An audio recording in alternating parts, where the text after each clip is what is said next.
Hey y'all, hey y'all, hey y'all. Hey y'all, hey y'all, hey y'all. Oh, you like that now, huh? Oh, hey, I don't. I still don't like it. I never like it. But you never do it either. Mm-hmm.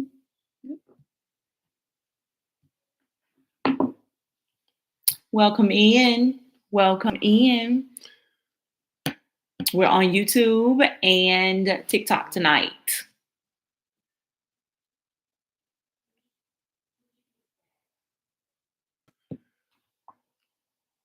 All right.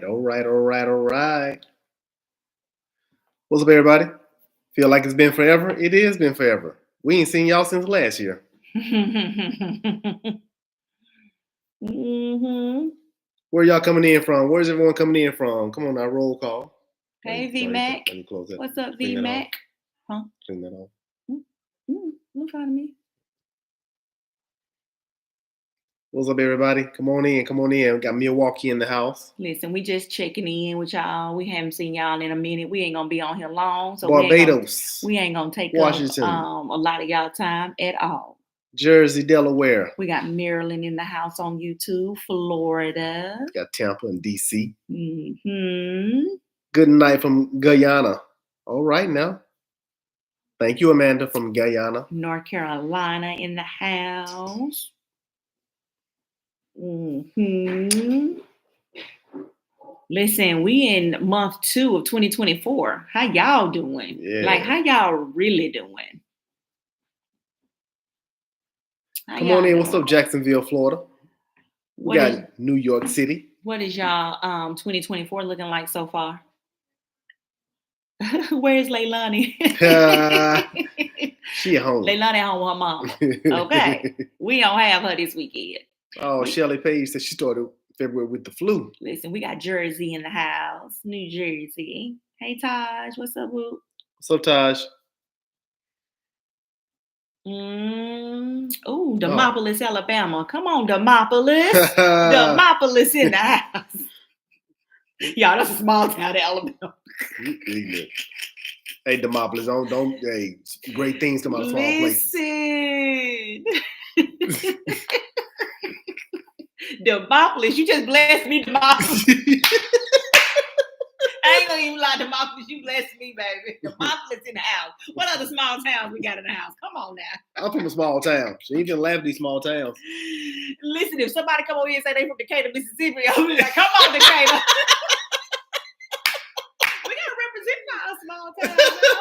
We come from small towns. We got the UK in the house. Oh, yes. What's up, Lancy from the UK? Right. Thank you for being here. Mansfield, Ohio. Mansfield, you a small town. Let me give a little shout out. Look, Columbia, Tennessee in the house. Listen, Columbia has been represented. Carthage, Texas. Carthage, I know you small, Carthage. everywhere I've seen Carthage is small. It's small, yeah, okay? Winchester, Arkansas. Oh. Yeah. We got Memphis 10 in the house. Oh my gosh. What's up now? Somebody said Mansfield is small. Okay. We got Trinidad in the house. Yes, indeed. Mm-hmm. Oh, yeah.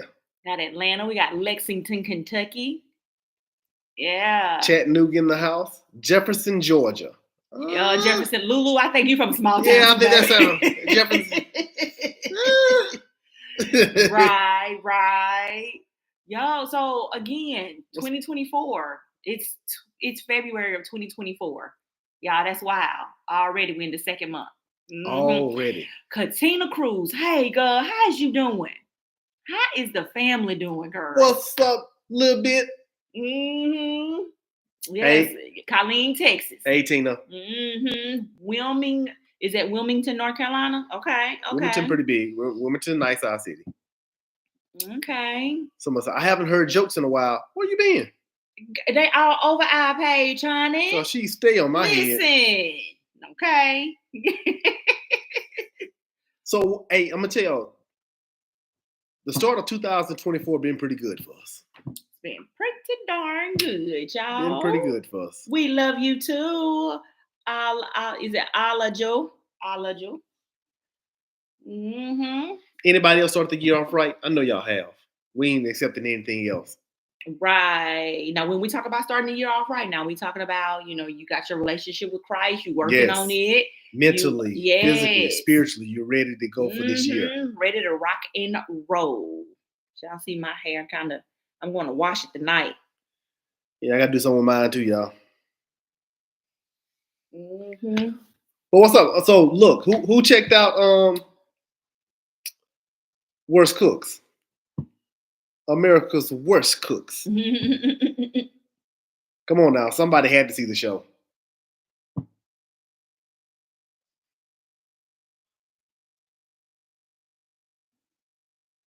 I don't know what that means. What's that question? What's going on, David? What's up? How y'all doing?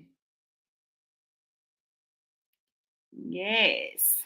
Oh, thank you. Thank you so much. Pernella, and I think that's Antoine. She said she checked out Worst Cooks in America. Thank you for watching. Yeah.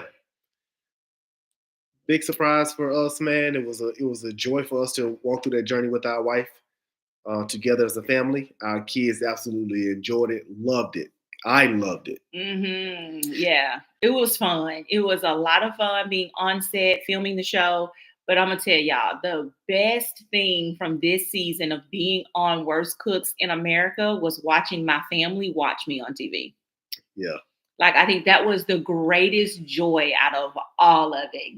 I met some great people, had a lot of fun, but watching my husband and my kids watch me on TV and their excitement. Listen, my niece and my nephews, oh my God. Yeah. Their parents sending me videos of them screaming and cheering. It was truly amazing for my family to tune in and just to see their excitement. Because telling you guys this, I didn't tell my family anything about the show. Yeah. I wanted them to watch it just like they were one of you all watching the show, not knowing anything that happened. Like, so they did not know anything. They had to watch every episode just like y'all did to find out what the results were. Yeah. So. And she said that like I had a choice what to watch every episode. I better be here. And for you all that do not know, my wife, she had the honor and the privilege to be on the 27th season. 27th? 27th. It was the 27th season of The Worst Cooks in America. And she was one of the contestants. I can't tell you how it went. If you have not seen it, go check it out. It's on, you can find it on the Food Network, and you can find it on, what's it, Hulu? It's on Hulu. It's on Hulu. It was on Max. It's streamed on Max as well the same day at the same time. So, so I think Max is the one with no commercials, right? Yes. Discovery Plus. If you have Discovery Plus, you can watch all episodes now. Like you can just binge watch it at this point with Discovery Plus because all of them are up with no commercials. Yeah. So go check it out, man. It was a pleasure for us. Yeah. It was a pleasure. It was really a pleasure. Let me tell y'all, I turned it like Pernella said, I turned into a mama on there. It was like episode 5, 6, and 7. I was like a mama on there. I swear I was. Like at this point, I'm gonna need y'all to get it together. I'm gonna need y'all to do something. Stop asking all these questions. Hey, she kept her mouth shut as long as she could. I did, y'all. Like I was being really nice. I didn't say much, baby. After a while, I was like, listen. Yeah. Yeah. And no one gonna last long. No, you didn't. Tangy, Miller. Thank you, Tangy. A lot of people say that though. A lot of people said when they found out I was on it from the first episode, they were like they felt like I was gonna win it. Somebody said, "Don't put that spoon back in there." Man, shoot. Yeah, we taste everything, but you better not put that spoon back in there. You tasting that, and everybody else got to eat out of that too. Yeah. Well, everybody's over here on TikTok said they were rooting for you. So thank y'all so much on TikTok. Really appreciate the support, the love, the encouragement that y'all gave me throughout the season. Like, oh yeah, Mama Bear show came out of me, baby. Worst Cooks in America. The show is Worst Cooks in America, season 27. It's called Spoiled Rotten. That's what it's called, Spoiled Rotten. It was for people who don't know how to cook but don't have to do it. Because other people do it from. Do you need your water? Yeah. Maddox, where's your dad's water bottle? Is it in the bedroom? Yeah. Go look in the bedroom and grab your dad's water bottle, please. Please, thank you. Hey, do y'all remember that as kids that your parents would call you from the next room and say, "Hey, go get this for me," and it'd be right there beside them. And that's as parents, we enjoying this right now. Child, it's me calling them to go get the remote, and the remote sitting right next to me on the sofa. Okay. Hey, do me a favor. Go downstairs Mhm. and grab one of my journals in the box. So yeah, it Oh yeah, we'll let y'all see the boys, man. The boys, they're getting so big, man. Our kid. Somebody asked me the other day, well, do I think that our kids getting older, or they're getting bigger, or we're getting older? I wanted to say that they're getting bigger, but like I told him, when I get out of bed in the morning, I know I'm getting older. So I don't know who can relate to that. What's up, Stace? Thank you, boo. It is a blessing. It's a blessing. It's a blessing. Yeah. So I was on the show, season 27 of Worst Cooks in America. Yeah. D. Clark heard. Yeah, I know, girl. I ain't text you. I'm so sorry, D. This how we starting the year off, D. Clark. Come on this way. Listen, me being disobedient, as everybody always say, I'm always so disobedient. I don't do nothing I'm asked to do the first time. Nothing. But hey, I'm getting better. I am learning. We love y'all too. Thank you for watching every episode. Yep. So what do you all have planned for this year? What is your year looking like to start out with? Talk to us. What are you thinking about for this year? What are you planning for? What is your journey looking like? What are your goals looking like? Yeah. So A. Webster, you were wondering where you can watch it. You can watch it on Discovery Plus. You can watch it on Food Network, Hulu as well. What's your question? Is that Nika Boo? Nika D Boo? What's your question? The grandbaby Leilani is big. She took her first steps last week. Mm-hmm. She took her first steps a few days ago. Oh yeah, a few days ago. Yeah, she not took last a few. Week. So we got a video. I'm sorry. Yeah, we got a video of having her taking her first steps a few days ago. So man, she will be a year old in next month. The next 17th month, of March. she will be a year old. Yeah, so to answer your question on that, yes, you guys probably hadn't seen us in a while on there. We don't show up on many FYP pages as often as we used to, but there are also several on TikTok anyway, several fake pages of us. There's like a blended family page, a blended in something page where all they do are reactions to videos, and that is not us. Yeah. So if y'all see it on TikTok, right? On TikTok, if y'all see that blended family, it's a blended family. It's blended family, and then it's blended in something. It's two accounts that do nothing but reactions to our videos. Yeah, all they do is repost our videos. It's a lot of stuff. So if you all see those, if it's not that Loper lady on TikTok, it's not us. Yeah. Yep. Mm-hmm. So y'all can unfollow them, report them, however you need to do it. So yeah. Yeah, but thank y'all so much. All the congratulations, all of the support, again, all of the encouragement was just truly, truly amazing. I mean, to even see myself on TV, like it became real when I started watching this season of the show. Like that's when it really became real. You know, some people be like, oh my God, you know, you're on TV and this, that, and other. But it became real when I saw myself, like for real. Because we filmed the show in July, August. Yep. She said her and her mom, Leslie, her and her mom were rooting you on. Thank you. Morgan is doing fine. Morgan is doing fine. All of the kids are doing fine. They're getting older, getting bigger. Mm-hmm. Yep. Thank you. She said she knew it because our reaction wouldn't match up to the video. Pernella. Mm-hmm. But yeah, we're gonna really do a lot. How many? Where my men at? Where my dogs at? Where my dogs at on here? Oh. I can't hear y'all. Y'all can hear me. Where my dogs at? Dogs. We gotta do a better job of representing me. If that would have been what my wife said, where the ladies at, it'd have been all kind of emojis and stuff popping up over here. No, it's season 27, Nene. Somebody said woof woof. Season 27. There they go. There they go. You got David on here. Yeah, there go my man represent. Nene said, "Oh, okay, woof woof." Well, thank y'all so much. Hey, look here. No, the reaction videos are not us. No, somebody was asking. Oh, and another question people are asking me: how does it feel for me to be a husband of a famous person? I've always been the husband of this woman. Who asked you that? Somebody asked that. Somebody really asked you that? Yeah, and they went through it earlier. You're not. Oh, I am. Oh, thank you. Yeah, see that? Only famous people get hats like that. I do not. I am not famous. I am honored to be the husband of this famous wife of mine.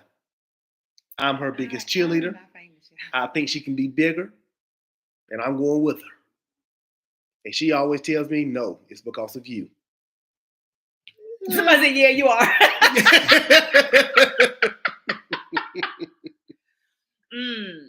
Yep. So this is the thing. You would never see any shade from me. All I'm giving her is honor, glory, and more support.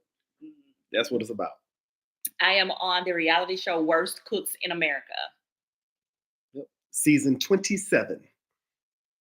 So, yes, after being on Worst Cooks in America, I have cooked my family a meal. So let me tell y'all my favorite meal that I learned how to cook while on the show. So I don't do a lot of the cooking, but I didn't know how to cook steak. Okay. So, of course, if I did cook a steak, which has been forever since I even tried to cook a steak, y'all, to be honest. Yes, I concur. It wasn't seared properly. Like it was like I done learned some new words, y'all. I'm fancy. I be fancy in the kitchen now, okay? I ain't gonna lie, I be fancy in the kitchen. Come home, it wasn't seared properly. I don't know how to fry foods. What you say? Would I come home with what? What kind of grease you started buying? I started buying duck fat grease, y'all. Like duck fat grease. And that shit is expensive. It sure is. God. It sure is. Yes. So listen. So and it's very rich too. It's a very rich and very flavorful type of oil to use in your cooking. But I'm gonna tell y'all, my steaks weren't seared. That's right, duck fat fancy. Right. So my steaks were never really seared properly, or cooking them on the stove as opposed to grilling them. I don't know how to do that. And I still don't know how to grill. So I still have a lot to learn. Like for real. I still have a lot to learn. But I came home and cooked the kids, the meal that I cooked on the show as the finale meal. The entree portion of it, my second course, which was the steak and the potatoes. Oh, fancy. The steak and the potatoes, I came home and cooked them that. She kills it. Oxtails, smoke them and braise them. David, you're going too far. Yeah, David, I'm not doing that. She was on one season. I'm not doing. I was on one season. Yeah, she was on one season. Okay? I ain't know how to do all that.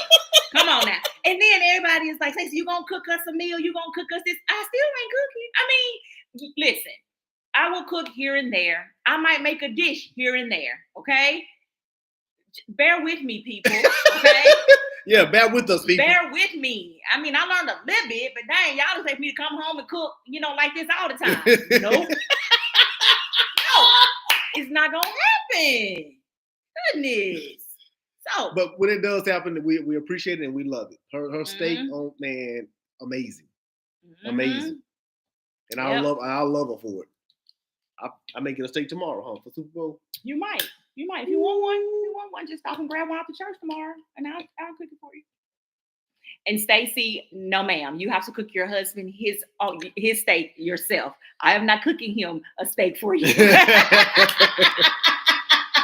I just had to tell you that, Stacey. Okay. And that's the question for you all. While we're on here, who does the most cooking in the house for the married couples? What's up, girl? For the married couples, ask me.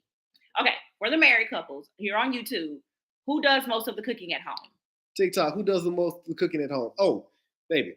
Johnny S. Marshall said, "Are you both taking bookings for marriage retreats?" Yes. Yes, we are. I have to update it in the system because in the system it still shows the one for January, I believe, but there is one in October as well that you'll be able to start signing up for. I just have to go in and update that information. But yeah, it's October 5th through 5th, 6th, 7th, 8th. Or 8th. Yeah, I think October 5th through 8th. I'm not sure yet, but I'll get that updated in the system because we are taking bookings for that now. So you definitely want to get in on that retreat for October. Yeah. And if anybody want to book us for a retreat or for any kind of conferences, anything, reach out to us on blendedandwinning.com. Yeah, and you can just send a contact form in for that. Mm-hmm. Somebody said, Brooklyn said, I do the cooking because I'm single. Who did? Brooklyn. Oh, okay. Coley said her husband is the breakfast king. Okay, and she's the dinner queen. All right, all right. Okay. Somebody said Texas Roadhouse or Outback. Listen, Pernella said me and my husband just eat. Okay. Hey, whatever works for you. Whatever works for your household. That's what we tell everybody. Like, whatever works for your household, it works for your household. I'm just not a domestic person. I'm not. And I love cooking. I am not a domestic person at all. Like, listen. Okay, so my friends who know me, which is all 5 of them, like, who really know me, okay? Now they know that I will do anything for you. I will do anything for you. I will give you the shirt off my back. I will give you the shoes off my feet. I promise you I will. But one of my girlfriends recently moved. So they moved about, I guess, about 4 or 5 months ago. She called my husband and the boys were over there helping them move all morning. So I'm like, okay, I'm coming over. I'm going to help you move and all that kind of stuff, you know. Yay, Stacy's going to come help. Yeah, I was there 15 minutes. I said, listen, boo, I will do anything for you. But helping you move or helping you clean up is not them 2 things that I'm going to help you do. I am so sorry. I tried. She ain't tried. My wife was there for 15 minutes and was sweating. I tried. And she sat down on the furniture. We trying to move. I said, how you going to sit down on the furniture? Y'all, I could not do it. I'm like, can we just hire somebody to get this done for you? And then guess what she did? When the people we having moved said, y'all ready to eat? She said, yeah, I'm ready to eat. You ain't been here for 15 minutes. I did not say I was ready to eat. Did you eat? They were ready to eat. No, I didn't eat that day. Remember, y'all had pizza and I didn't want pizza. And y'all had Little Caesars pizza and I don't eat Little Caesars pizza. I do. No, I did not eat. She's ready to eat though. Nah. Period. Poo. Nah. Poo. I did. I was tired. At that 15 minutes wore me out of what I was doing. Folding up glasses and plates out of the cabinet. Listen, y'all. Let me tell y'all something. Somebody said, I read your bio and said Stacy doesn't cook, clean, or do laundry. Lucky lady. Not lucky lady. Mm-hmm. I am a lucky lady. I am. That speaks volumes for who you are as a husband, honey. Y'all see that? The type of woman that I am, it definitely speaks volume as to who my husband is, the person that he is, and just all of his character traits that he brings to the table as a husband. Boy, y'all better learn how to stroke his. I'm gonna tell you something. Boy. If I need to be inflated, woo! I have baby, the right I got it, but I can do it for you, daddy. Okay. Baby, I'll make it fit. Listen. That's a problem. That ain't a problem. No. Okay. No. It can't be a problem. It ain't a problem. But it ain't a problem here. It ain't a problem here. You don't want nothing to change, do you? It is not a problem here that I give you the credit that you deserve as my husband. You're still going, huh? I'm good. I'm big enough. Okay, you big enough. Okay, well, go ahead. All right.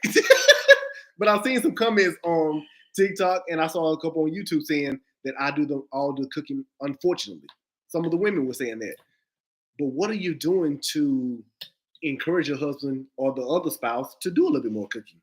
Start it small. Do you want them to do that? See, I like cooking. And what I love about my wife is that if I asked her to cook, I say, baby, just cook something today because I'm not feeling like it. She doesn't mind. So that works for us. Or sometimes she gets up and she says, baby, I'm going to cook something today. I'm like, oh, you go, girl. And what I love about it, my wife, I had to learn how to listen to her when she would make me sit down. Chill, man. So I got this today. Yeah, I make a hell of a salad now. I ain't got to cook. I make a hell of a salad. She boils some eggs and fry some bacon. That'd be the first thing that I say, baby, you want a salad? And I love a good salad. I know they good. Ooh, I love a good salad. Cucumbers, bacon, tomatoes. I'll make a hell of a salad, okay? Some eggs. Now I didn't say she cooked a gourmet meal. I ain't say she cooked a 5-course meal. Listen. But I ain't too hard to please. But here's the crazy. Hey, so here's the crazy thing. I do know how to make a hell of a salad. Ain't nothing wrong with that. the show, this was a crazy thing, okay? When I went on the show, one of the most exciting things that I did learn how to make was a vinaigrette. Yeah. I love a good vinaigrette, y'all.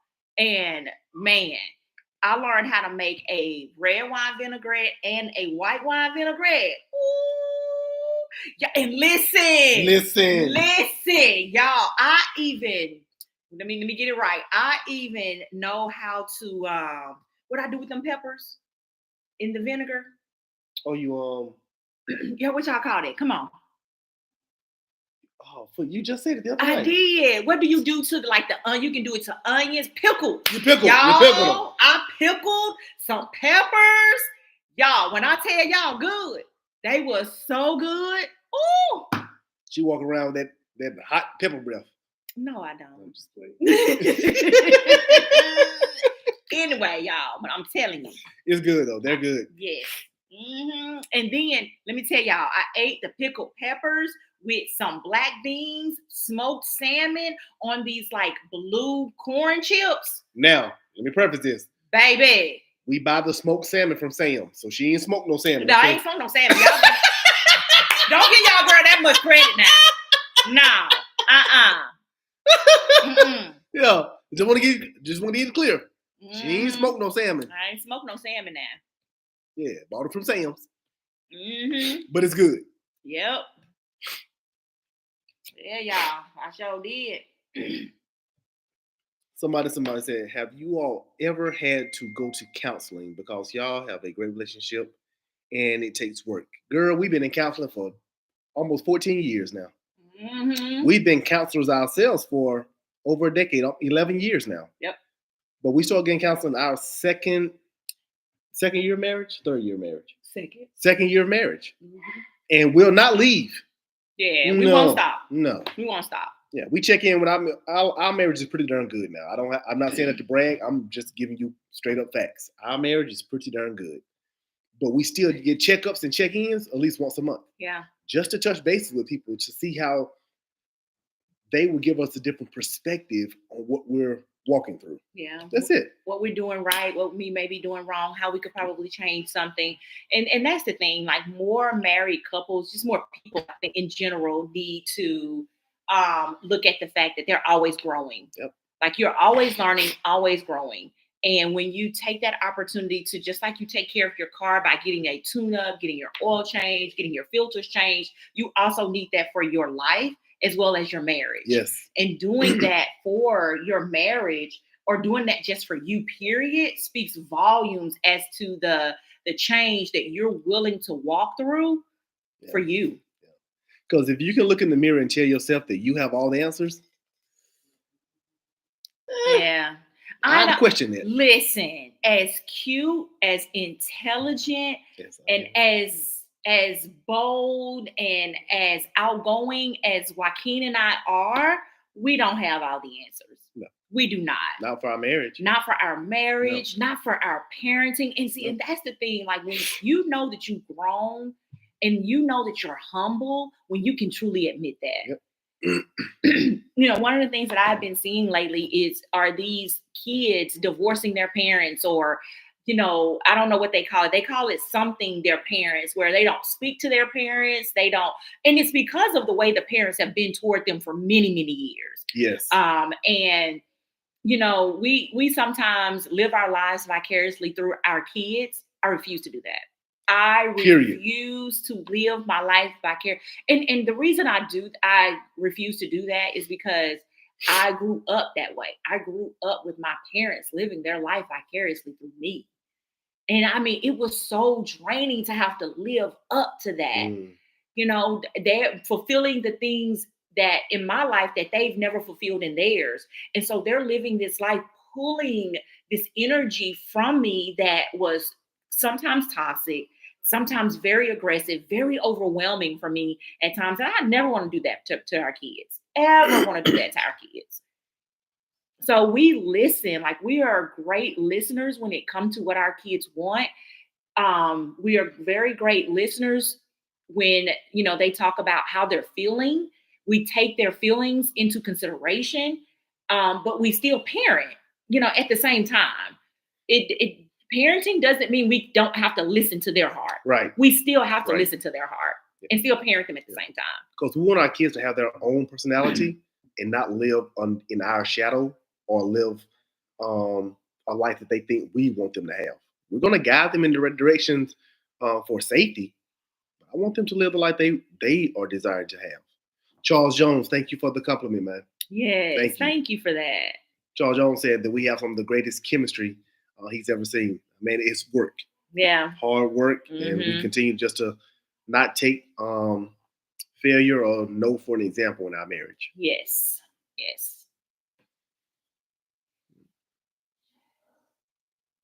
So she said, "Are you friends with them?" That is a great question for a parent. So I will say this: we've never been friends with our kids. Now with the 25 and the 21-year-old, I can say that we are more friends than we've ever been, but we're still parents. Yeah. They're much more of friends because of the female anatomy and gender. So they can talk more as friends than I can. But do my girls have an open door policy for me as dad? Yes, absolutely.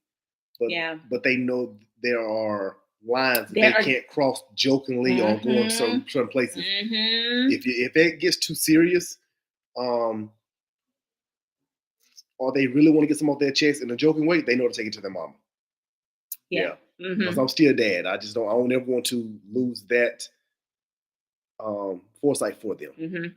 So. Yeah. It's definitely boundaries that they won't even cross with me. Yes. There are certain things that if they get into, like we established with our kids early on, that if you get yourself in a situation that you know better, you can't call us. You can't call us to come get you out of jail when you got in a situation that you could have very well prevented. It's the choices that you make. Yep. Now, we will always be there. We will always be those parents that are there for our kids, but our kids know what they can and cannot do, what they can't say, what they can and cannot bring to us because of some choices that they made. Yep. So it's like, no, we don't do that.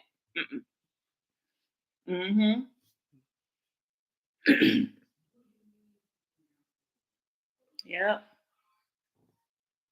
Okay, I'm gonna say this, Jacquez J. Man, I'm still not ready for some of the questions my 25-year-old coming at me with. That's my girl right there.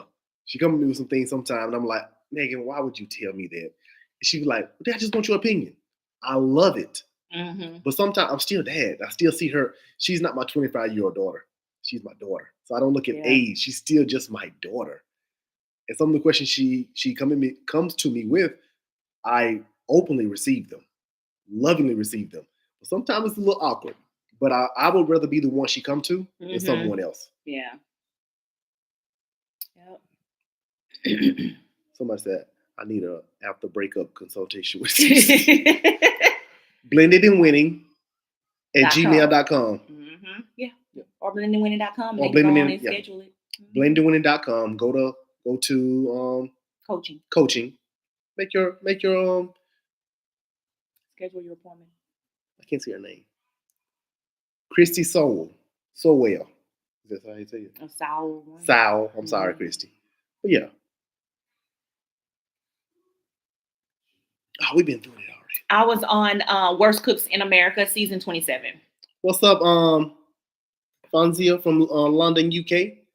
Website again. Website is blendedandwinning.com. What's up, somebody from Thailand? What's up, No Angel? Yeah, it is. Is it Worst Cook Show on? Yes, it is. It's on Food Network already. It's on Discovery Plus, Max, Hulu. Yep. And we get this a lot. Someone says that, has it aired yet? Yes, it has aired. Candace says, I need a marriage like you all. You can have it. Go get it. Yeah. This marriage we have was not built overnight. Honey, we made this marriage. Yeah. We have. This is 16 years. This will be our 16th year this year. Yeah. Of marriage.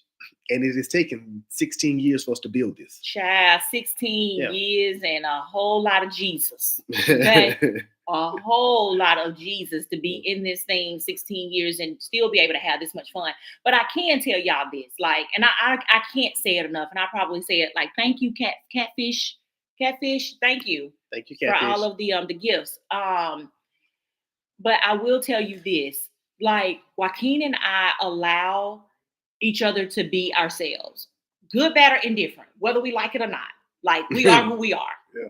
I mean, there are a lot of things that Joaquin still does, even after 19 years of being with him, that I'm like, okay, whatever. You know, there are things that I say and I do where Joaquin is like, okay, whatever, you know, with her. But we allow each other to be who we are. Yeah. Like we have evolved. Yes, there are definitely some adjustments that we've made in who we have become as a husband and a wife. But we are still who we are. Yeah. And now those are the little pieces that haven't left the marriage. Yeah. Is who we truly are. What I've you know, I can be soft, I can be sensitive, I can be you know, I can be a way where sometimes Joaquin's words hurt me, or something that he do, I just cringe at that, you know. But then there are things that I get it. I understand the why behind it though. And I have to want to get to know the why behind my husband is the way that he is, or why he says certain things, or why he does certain things. And I have to understand again me and why I take it the way I take it. You know, and in understanding that, we can better deal with each other in those moments. I think one of the biggest problems marriages have is what we've learned how to truly conquer in our marriage is not to internalize things that we know are not directly directed, pointed at us. Mm-hmm. We don't internalize them. I know who my wife is. Some of the things I do not like that she does at times, I know it's not something that she's trying to do to be disrespectful or make me mad or make me angry. That's who she is. Mm-hmm. But if I bring it to her attention, she automatically sees it, or sometimes she catches it herself, and I do too. I do as well, and I apologize in a moment. But life is too short, and I would rather be happy than walk around with a scowl on my face and angry at somebody who I love. Mm-hmm. That's it. Yeah. Advice for dating in your 20s. Don't.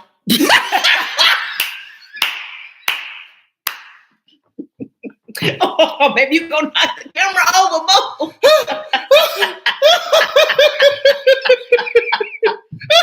Don't. Hold on. Don't. Run.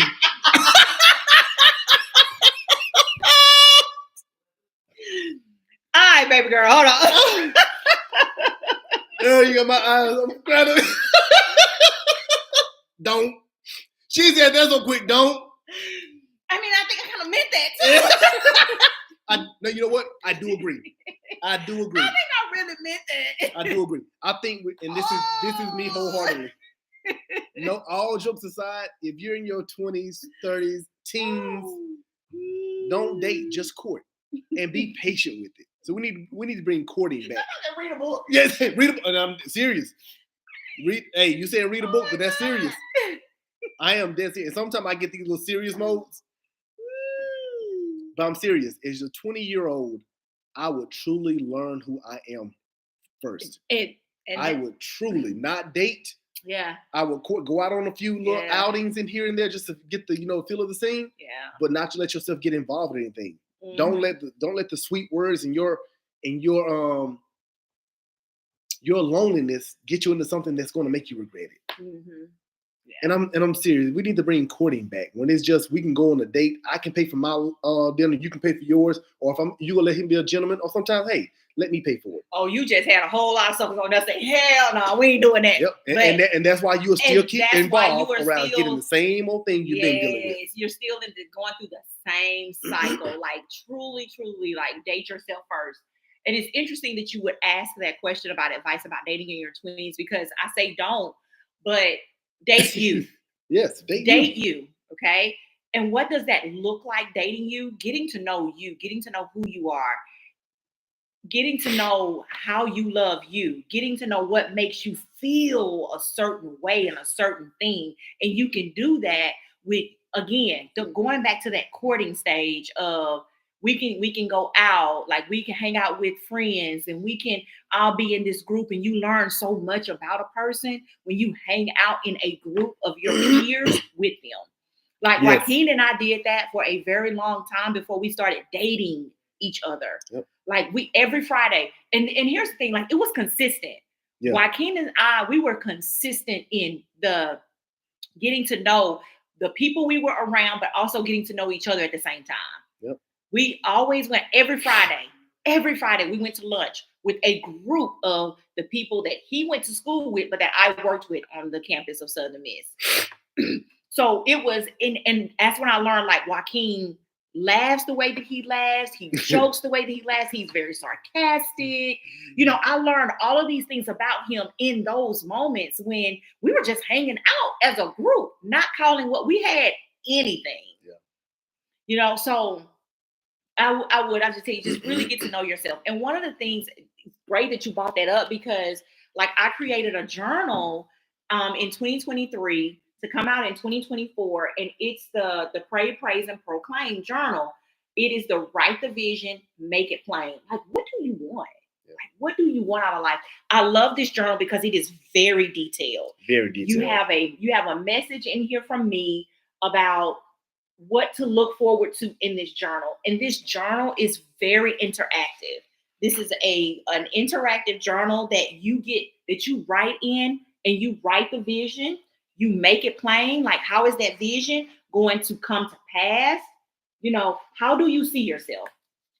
Like, really, how do you see yourself? Not how other people see you. Yes. How do you see yourself? I believe I am. What do you believe you are right now?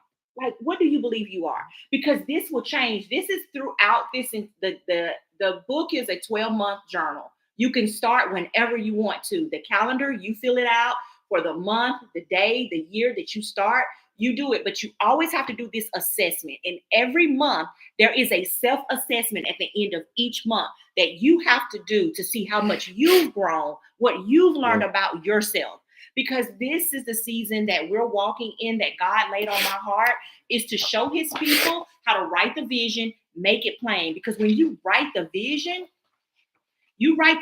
and attach his word to it. And I think that's what a lot of people miss, is that they write the vision, but what does God say about what that vision looks like? Like, this is the calendar that you will have to complete on your own.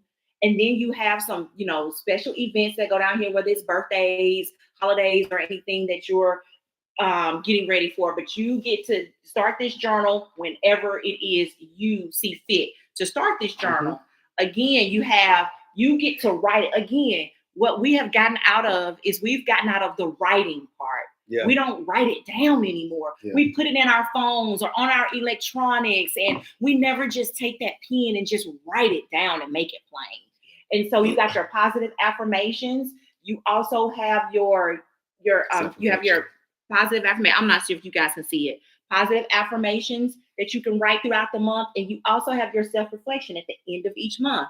Again, giving you the opportunity to ask yourself these specific questions and answer them. Yeah. And be real. Exactly. Be real with yourself about it. Because this is the truth. This is the truth of the matter. There are a lot of men and women out there that know darn well you are not ready for a relationship. Right. But you will put yourself in a position to see if someone else can heal you or make you something that you're not ready to be. And this is the thing. It is okay to be selfish. When you're single. Because when you're single, you can be selfish as much as you want to be. Because it's you. But some people want to get into relationships and be something for someone else that they're not even ready to be for themselves. No. You keep talking. You keep talking. I'm just showing them some things that they're able. And then you have a monthly check-in at the end of it as well. But there's a question on here. Catfish Gangster says, advice on long-distance relationship. Get a journal. Get a journal and do a lot of communicating. Do a lot of reading. Do a lot of reading together. Do a lot of dealing with your history. Ask a lot. I'm telling you, when you get married or when you get into a serious relationship that's going toward marriage, there are a lot of things in your past that are going to be uncovered for whatever reasons. Yep. And that's from your childhood. Don't take my word for it. Keep living. Keep living. Yeah. Like if you're in a long distance relationship, like one of the things that I highly recommend is Thank you, Coco. Thank you, Wanda. It's important when you're in a long distance relationship to ask a lot of questions. Sit down and talk about those. Like I am actually in therapy. I have a client who's in therapy with me right now, and she started back with me in 2024. She probably stopped in June of 2023 and came back in January of 2024, and she's in a long distance relationship now, and he's in the military. And so there are so many things that they have to navigate being in a relationship, and he's full-time military. He's deployed right now. So what does that look like? And they have like those real conversations about what will their relationship look like, who will move where, who will do what, and all of these type of things. So it's so important to have those conversations from the jump. Yeah. And be real with you. Once again, I cannot say this enough. Be real with yourself. Do not answer a question. Do not answer a question to make yourself sound good. Be real. Preference. That was questions Stacey and I asked each other, or I asked a lot of questions when we met and we were getting a little closer. That she was like, "Woo, I've never had a man ask me that. I want to know, and I'm not afraid of the answer." If you're truthful with me, you give me the opportunity to make a choice whether I want to deal with you further or not. Yeah. But don't take that choice away from nobody. Yeah. And be real with yourself, because this is the thing. You don't want resentment from that person later. I mean, I learned that. I had to learn that. Joaquin had to teach me that. Even at the age of 28, Joaquin had to help me understand, like, and I used to always feel that way too. Like, don't take the choice away from me. Don't lie to me. You know, hey, let me make the decision on whether or not I want to deal with you, considering with everything you got going on. You know, that's how because that's how I ended up in my first adulterous relationship. I didn't know, but that didn't stop me either afterwards. So I had to make some hard decisions on me and the person that I wanted to be to get out of those type of relationships. So and that's different. I tell people it's a choice with how you are. I don't use that word often, but hey, I don't like hypocrites. I don't like hypocrites. So I don't throw stones that can't be thrown at me. Have I ever been an adult? Yes, I have slept with women that were married when I was single that I didn't know were married. I did. And when I found out, it's simple. Hold on. Yeah, I get it. It's simple. So we're not sitting on no throne, sitting here saying that we are perfect and we have all the answers and we have never done anything wrong. No. We can speak to you from a position of experience, failures, regrets, and you don't have to walk through them. I love this question by Mina B. Mina B said, "Have you guys ever separated before?" No. Say it again. Because if we had, we wouldn't be together. All right, y'all. Hold on. Megan calling in, y'all. What y'all doing? We on live. You want to see the people? Megan said, "What's up, y'all?" Hey, y'all.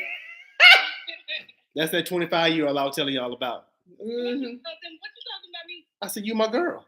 I said, some of the stuff you come to me with, I said, "I still see you as my baby girl." So some of the questions be like, "Oh Lord, Megan." Because I am baby girl. Number one. No, you're not. No, the people say no, you're not, because you're never on any of our videos. Yeah, they say you never come around. Megan said she always working. Somebody said, "Hey, girl." Well, I'm gonna let y'all get back to it. I'm gonna let y'all take up my parent time. She said she gonna let y'all take up her parents' time, okay? Just call me when you're done. I'll call you, sweetie. All right. But yeah, we have never separated. That was when we were at our lowest, when we were ready to go through divorce. I promise you, if we would have separated, there was no coming back. Honey, ain't nobody going to no couch. No. Ain't nobody doing no. We're not doing that. And that's just something that we agreed to in our marriage. Like, why? Yeah.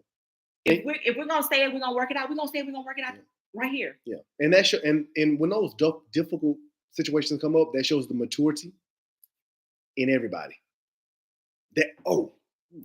that even shows the maturity in the people that are closest to you.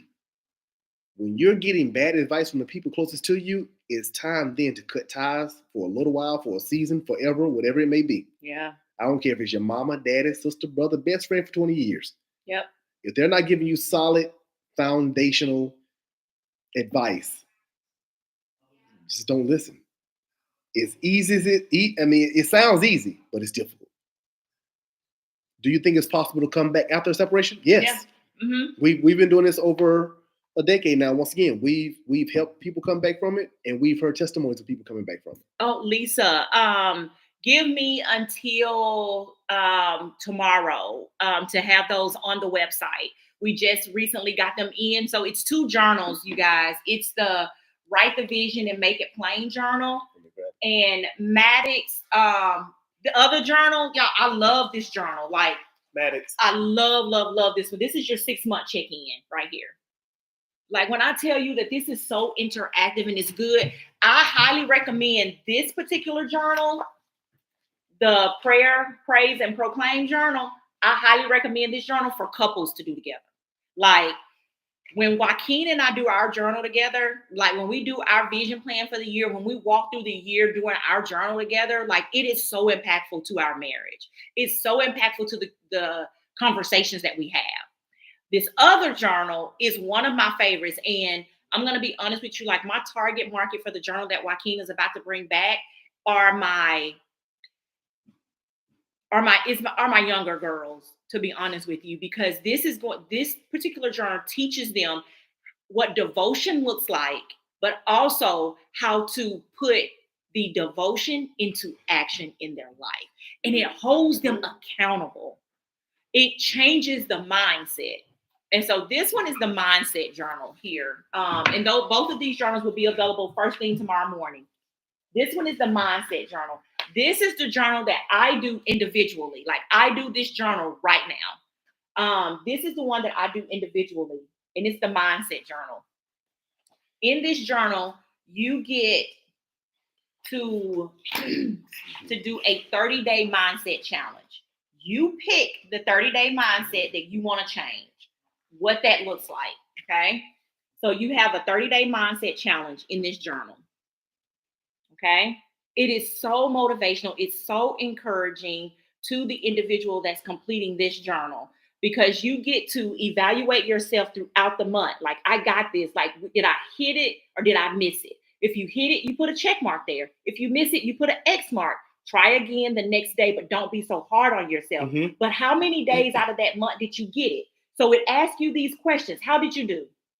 What is your reward? Like, what are your strengths and your weaknesses? This mindset journal, when you are ready to grow as an individual, this is the journal for you because it makes you hold yourself accountable and you can get with your friends, your friend group, your small group community, your church community, and do this journal together every month and hold each other accountable. Yeah. It also has, and I created both of these journals, and I created both of these journals because I want to see individuals like walk through life being able to hold themselves accountable, but also being able to look at where they are, where they're going, and where they come from. Like, and you're able to do that in this journal. You're also able to look at what your budget looks like for the month, and then weekly, plan your week out. Have yourself ready and prepared for your week. There's your budget. There's your first week of the month. Write everything down in here. Go back, test yourself, hold yourself accountable. Then you have your weekly journal entry in here. What did you do good? What didn't you do so well? What do you need to improve upon? And then at the end of the month, you have your 5 minutes of gratitude. Again, both of these journals, though you're writing, they're very interactive. Extremely interactive. Okay? Look, you have your 5 minutes of gratitude. It tells you before you even start, breathe in, breathe out. Breathe in, breathe out. Get yourself to a good headspace before you start answering these questions so that you can answer these questions with some reality. Just being realistic to yourself. And yes, men, you are allowed to journal too. I highly encourage more men to start journaling. Yeah. I avoided it for years, and I can't imagine how many ideas and growth spurs I've missed out on by just not writing them down. So I highly encourage men, man, do this, especially if you're married. Do this journal with your wife. Yeah. Do this journal with your wife to see where your marriage is growing. See where, especially, and I encourage all marriage couples to get the mindset for the budgeting part. See where we want to budget, how we want to save money, what we're willing to sacrifice to make sure we hit certain goals. Yeah. Yeah. These are things you have to do. Angela S says, what is the best advice for newlyweds? Get this journal and mindset, first of all. And and after that, I would highly encourage you all to sit down and have non-negotiables for each other, for the marriage. For the marriage, yeah. And when I say each other, I mean each of you come down with non-negotiables that you all are putting in place for the marriage. Mm-hmm. And those I'm sorry, baby, but those non-negotiables, let's give you an example of it. No one can ever go to sleep on the sofa. Like, you're not sleeping on the sofa. You're not sleeping in the guest bedroom. We're not doing that. And here's why. And here's why. Like, those are some non-negotiables that you need for marriage. And people don't think like that when they talk about non-negotiables for the marriage. Like, we could be in heated fellowship, but you're not sleeping on the sofa. You're sleeping in your bed. Yeah. You're sleeping in your bed with me. Because that's the first move of separation. Mm-hmm. That's the Bible. The Bible's clear when it says, "Don't let the door have a foothold, or don't let the enemy have a foothold." Or inkling of a door being open. That's how it is. So I encourage you all, stay in your own room, but you have the non-negotiables. Yeah. Continue to date. Yeah. Be able to talk to each other about anything, man. Despite what you think or how you think your spouse is going to take it, y'all need to be able to talk. Mm-hmm. Women, allow your man to be just that. Allow him to be a man. Please. Yeah. That's too broad for me to get into. I was about to say, so give them an example. But give them an example, though. You don't want to leave them thinking, like, what does that look like? If a man wants to take the trash out, don't rebuttal him. Don't rebuttal him about, I can take the trash out, I'm grown. You know you're grown. We know you're grown. But one thing I want to do is I want to make sure that I'm needed. Hold on one second. Finish. Yeah, boy, Come here, Max. Come say hey to everybody. They haven't seen you all year. But let your man be the man. If he wants to be the man and bring your water and stuff, I don't care what kind of mood you all are in. In those times, don't say I can run my own water. No, let the man be a man. And with men, same thing. That one want to fix your plate or something, let her fix your plate. You'll have to allow each other to play their roles as necessary. Because if you want, as women, and I'm speaking from a male's perspective and a husband, if you want to do all these things as a single woman, you should stay single. Because I'm not going to put my manhood aside for you. Facts. Am I lying? Mm-hmm. I'm sorry. Pause. Say hey, man. Hello. Willie?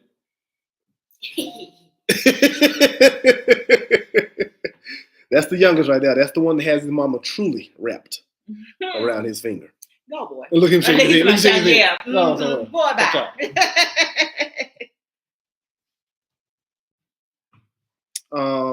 You already answered that, Felisa? Mm-hmm. Yeah. All right, cool. Everybody said, hey, Max. Hey, lady. How you doing, Michelle? He is the perfect mixture. Oh, thank you. He looks just like your daddy, honey. Yeah. Oh, but let me show you what the other one has morphed into. He used to look like me. This Negro he's Land. Oh my God. Come here, baby. My son Landon has just traded on me. He's like a trader. Just help me behind it. I miss you too, girl. Let me show you what he looks like and who he looks like. Max is handsome. Yes, he is. Now wait till you see this little model right here. Say hey to everybody, man. Come behind us. Hello, everyone. There he is.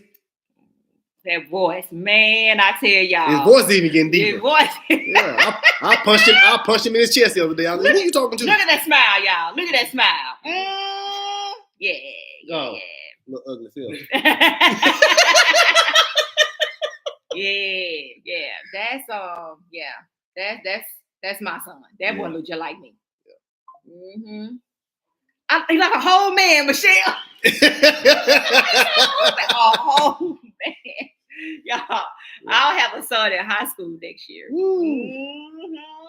Yeah. Yeah. He will be in high school, y'all. And I'm gonna be honest with you, it is an honor to be a parent, and raise our kids in a different way, better than our and that's the goal, better than our parents have. Yeah. Somebody asked how many kids we have. 4. Better than our parents have, and this is the thing: we're not saying we're better than our parents, but our parents put us in a position to be better than them. I pray that we put our kids in a position to be better husbands and wives and parents than we were. Oh, they're definitely going to be better. That's it. Yeah. So that's our whole goal. They're definitely, like when I talk to our kids and just to hear what they say, to hear the what is the word I'm looking for?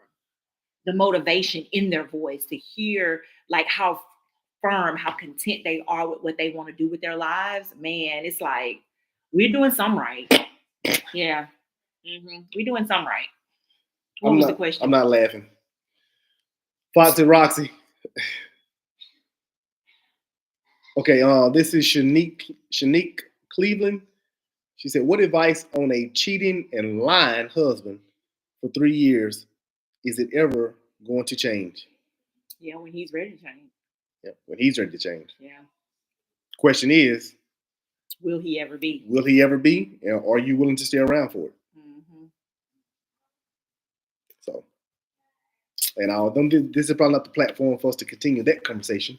But Shanique, if you would like to reach out to us, just go to blendedandwinning.com and schedule a session, please. Yes. So you guys go to blendedandwinning.com. You also have StacyLoper.com. You can go to that website, and all of our stuff is on both websites. So blendedandwinning.com, StacyLoper.com, and soon y'all will be able to go to his website at JoaquinLoper.com. Like, I'm so proud of the things that my husband is doing in 2024. I am so proud of him. For all the men that are out there and women, my podcast is about to start. Worked on some things, got some things solidified a week ago, and my podcast is about to start. It should have already started. A week ago. And my podcast is just, man, it's going to be just real and raw. And you all know how we are, and we need it. So I will be, once the podcast starts and my website and everything is up, you can definitely, as men or women, chime in to be guests on the podcast. Yeah. I'm not worried about being famous. I'm worried about being effective. Y'all better write that down. I ain't worried about being famous. I'm worried about being effective, baby. Hey, that's gonna be a headline on his website. I ain't worried about being famous. I'm worried about being effective. When I tell you my PR guru, this my like Listen, baby. Don't nobody take that either. Don't nobody take that. You heard it first here. I'm worried about being effective. You heard it first here. Yes. That's what I got. Ooh, baby. Let me tell you. Patent that. Yeah, I need to patent that on. Patent that, baby. Boom. Hold on, somebody just asked about the website, I think. She's my hype girl. Man, I'm gonna be his hype man forever. Okay. We have 4 kids. We have 2 kids together. And if I don't ever tell you that, you'll never know. Yep. So the websites again, Taj and David, will you guys put both websites in the chat boxes for us? That's a great question. StacyLoper.com and blendedandwinning.com. Those are the 2 websites where you can find us. And then JoaquinLoper.com, we'll let you guys know as soon as that's up and ready to go. And I am, just to let you know, my speaking gigs are open. So being a speaker, coming to you wherever you want me to come to, I'm open. Yeah, you just have to do a contact form right now for the speaking gigs on our website, Blended and Winning. So that'll be a contact form reaching out to him to see if he can come and speak anywhere. And what's it look like? That's motivation for corporations, for churches, for schools, for colleges, for personal events. I have a question here, and this Eric Bradford asked the question, what does an argument look like between you two? I'm going to tell you something. If it was a scale between 1 and 5, 1 being the lowest, 5 being the greatest, I don't know which one you would get the most laughed out of, the 1 or the 5. I swear to God, my wife and I take conflict now, and we, in our own way, we somehow make it into a joke. We do. Like, I mean, I could be so mad at her, and I'd be like, I can't, and I'd be like, you looking like your mama. That's what you're looking like. And she'll say something like this. That's why you like your daddy. Why you gotta bring him into this? Because you brought my mom into it. But this is what I will say though. We don't call anything in our house arguments or fights. We have heated fellowship. Mm-hmm. We have heated fellowship. We don't have argument. We have heated fellowship. Or sometimes, like an argument between us is that, you know what, you doing that thing my mama used to do.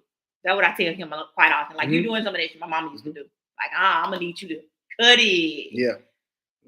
Like, you need to cut it. And this is the thing, because of our extensive conversation, stupid. See, that's the kind of stuff I do during arguments. During arguments, you do that, man. You need to cut it. I'll be like, you need to cut it. Oh, but then when I do hit a nerve with her, Eric, and I make her mad and she gets hot, I'm like, oh, now you want to be serious.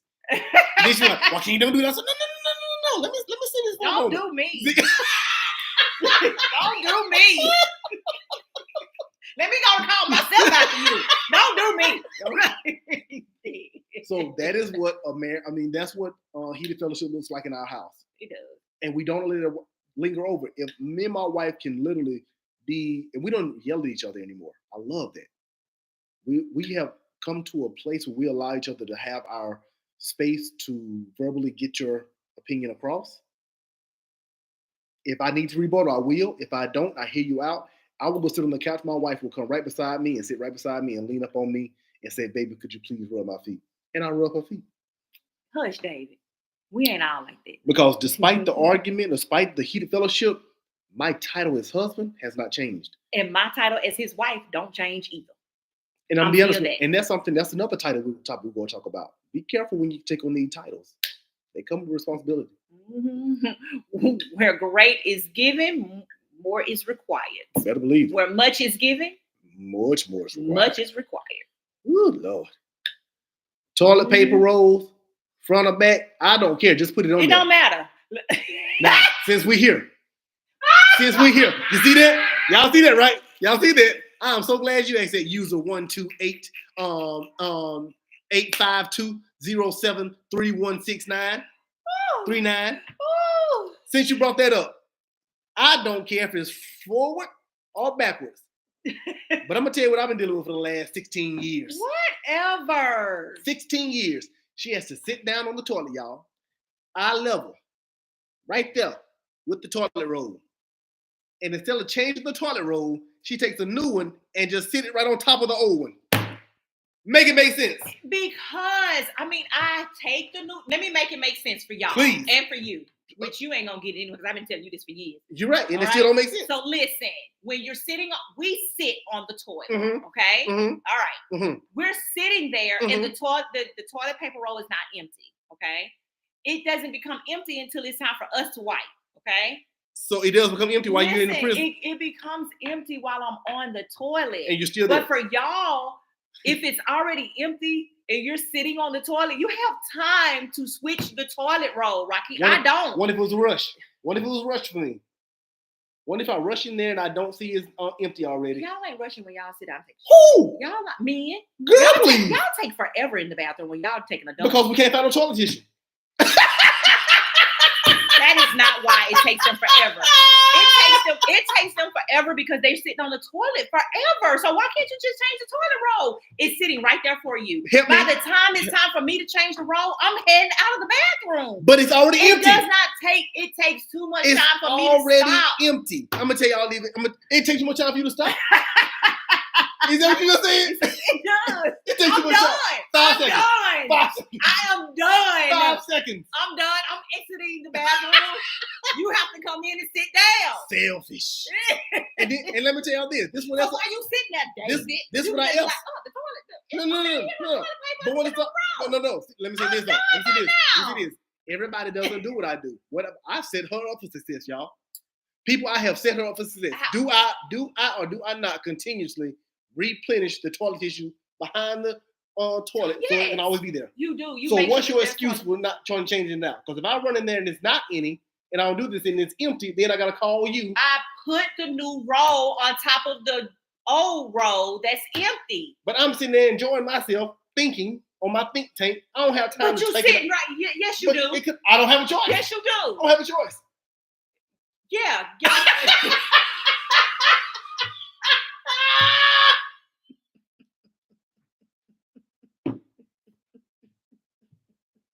Listen.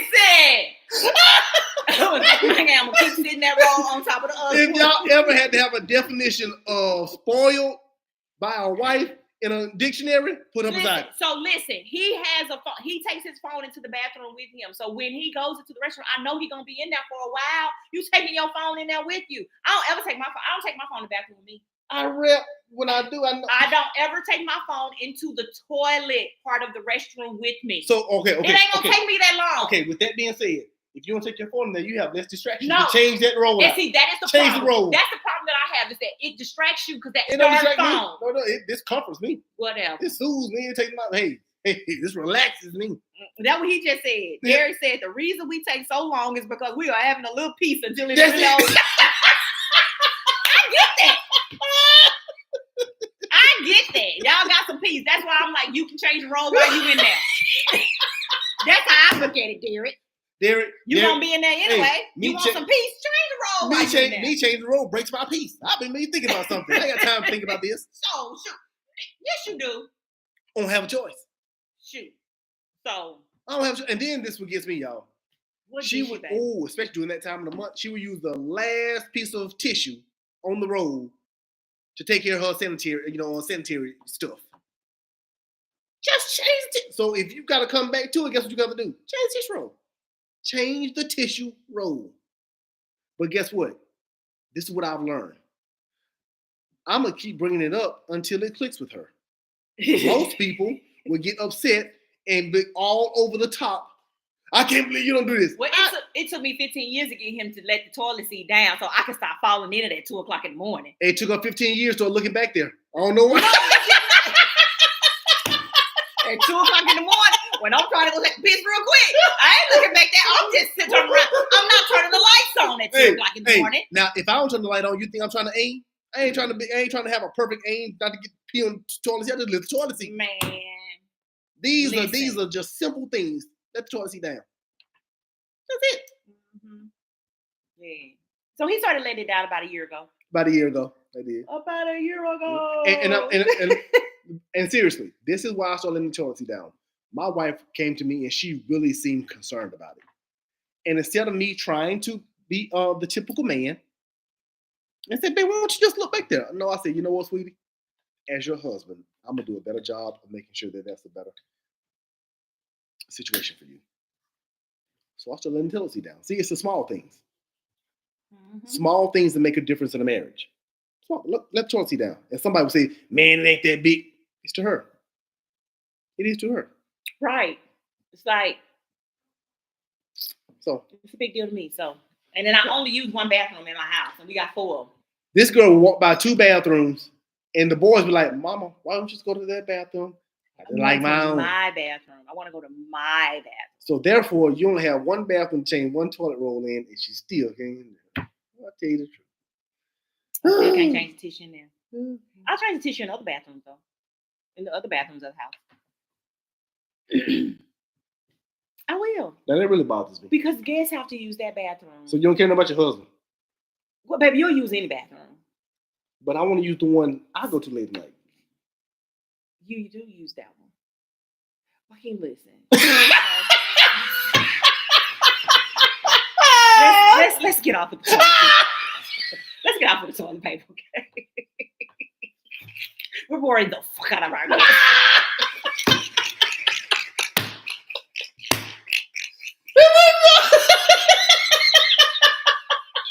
I can't stand you. They won't talk about that mother, baby. I don't want to eat Make sure y'all write conversations like this down in the journal. In the journal. Lord have mercy. Had a conversation about the toilet seat. Oh God. Okay, Jesus.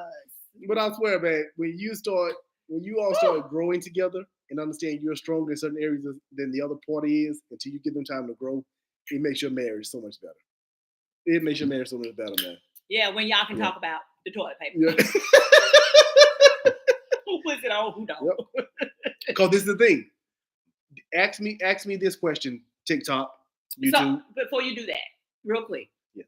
Before you do that, at least y'all, this shows y'all we talk about everything. We talk about everything together. Like this is the kind of stuff that we talk about when we just sitting in the house. Yeah, laying in the bed, laughing.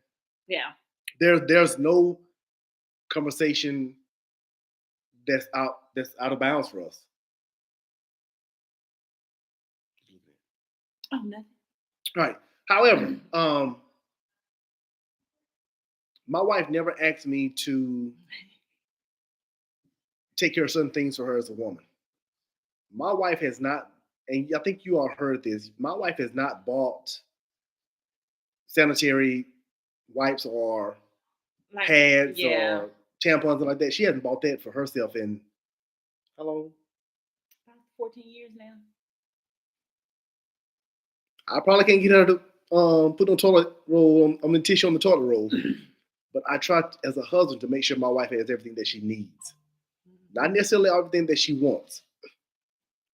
Because as a husband, my job isn't to get her what she wants. My job is to truly provide what she needs. The wants are benefits from everything else.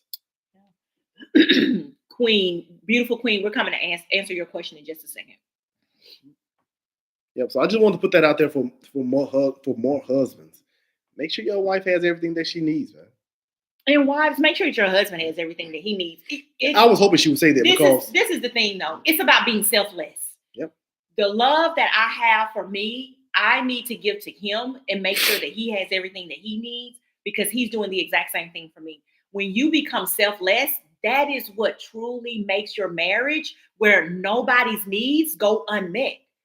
Whether that's financially, from a communication standpoint, physically, intimately, spiritually, socially, your needs don't go unmet because you're not just looking at yourself, you're looking at what does he need?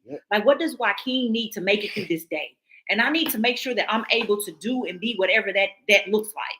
And he does the exact same thing for me. I challenge every man out there, if you have friends that are married as well, or in serious relationships as well, challenge yourself to make sure that you're the person in the friendships with the other men that are challenging them to be better. Mm-hmm. Challenge them to be better. It's not about you telling your homeboys, man, yeah, I do this with my wife, and they say, oh man, you a sucker for that. I'm gonna be a sucker. Yeah. I'm gonna be a sucker, but I'm doing this for my wife. So I want to answer that question by a beautiful queen. She says, what do you do to fix a relationship with someone? I think that's what she said. Yeah, what do you do to fix a relationship with someone? That is such a great question. And I really want y'all to really, really listen. The way that you fix a relationship with someone, that can be anyone. That can be someone you were in a romantic relationship with. That it could also be someone that's a friend, a family member, a parent, or anything. It's be real with who you are and who you were in that relationship. Be real about what you did or did not do in the relationship. That's how you began to fix. Pointing the finger at you did this, you did that, you did this, you did that, you said this, you said that, yada, yada, yada, yada, yada. What good is that going to do? Yeah. That's only going to have you all going back and forth with each other about this. What we need to do is say, listen, and Joaquin and I have learned this from personal experience with each other, is this. Listen, this is how I could have approached that better. Yeah. This is what I could have done different. Not better, but this is what I could have done different. Okay? When you began to exercise and to understand what it is you can do different to make a situation better, that is when you began to understand that if I can't fix it with this person, or if I can't turn things around with them, it will not be because I didn't realize what it is I did, a part that I played in this. Yep. I'll tell anybody, Joaquin is my third husband, if y'all don't know that already. But my last 2 failed marriages, I was the common denominator. I was the common denominator. There were some things in me that needed to change. So therefore, not only can I be the best that I can be as his wife, but to also be the best that I can be for me and for anybody else who God calls me to impact their life. And that is where you have to sit in knowing it's about self-reflecting. It's about changing some things in you first, not that person. It's about accountability. It's about ownership. It's about knowing who you are. If you are a manipulative person, if you are selfish, if you are these things, hey, you got to own up to it. But are you willing to change because you want to fix that relationship with the person who the relationship has failed with? And you're not changing. You're not changing to lose who you are. You're changing to grow into who you need to be. Yep. For the relationship and for the future. Yeah. You're going to do that regardless. You're going to do that regardless. And I concur with everything she says. She was a common denominator. I know. Yeah, I was.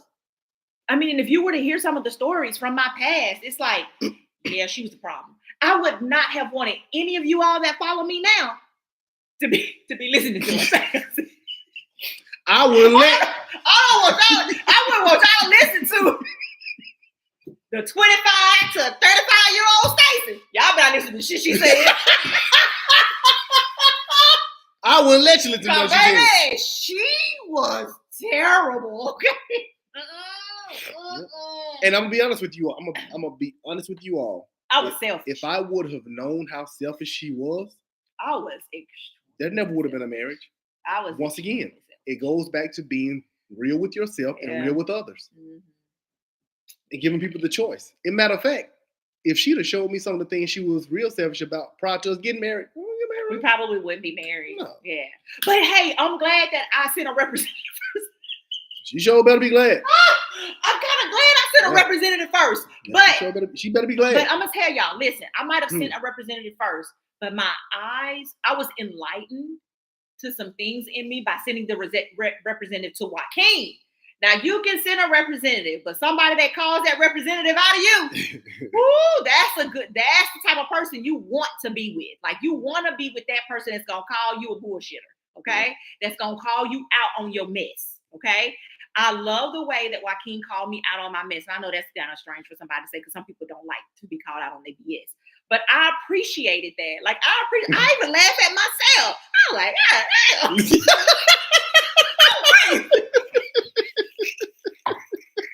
be like, I live like on the edge.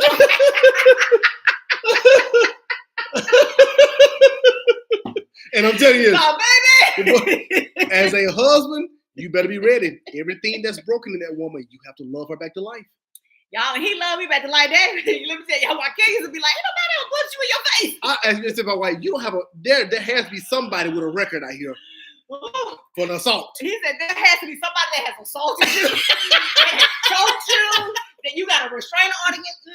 Not for them reasons. Not for them. I said, God has truly been protecting you. When I tell y'all, God truly protected me, baby.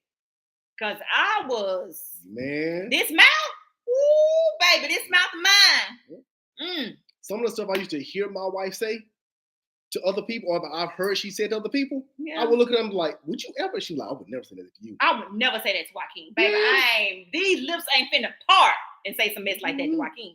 I believe my wife is a beautiful woman. Always have.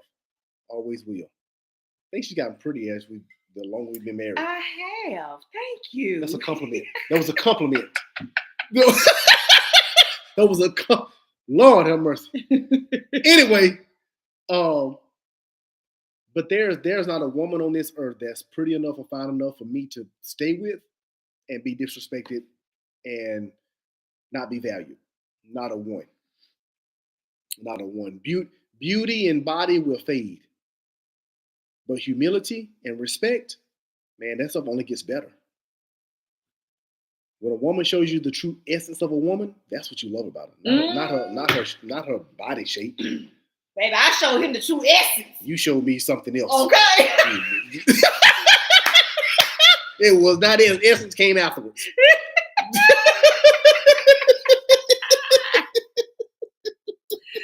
baby. How did we get on this? About question, baby. Yeah. Oh, it's a question. How we get from this to from toilet tissue rolls to this? Well, anyway. I mean, so that's funny that she would say, motivation, movie reviews and more. She says, "Girl, I'm sure it was the men too. Couldn't have been all you. Oh, it was all me. It was all me. And here's the thing, like, and I'm glad that you say that, and I love the fact that it takes two. It does take two. But I have to be real. Like, I have to be real with y'all just as well as I was real with Joaquin when I say it was. I have ruined some really good men. I mean, them niggas are stuck in the Twilight Zone. I have ruined some really good men. And now where I am, I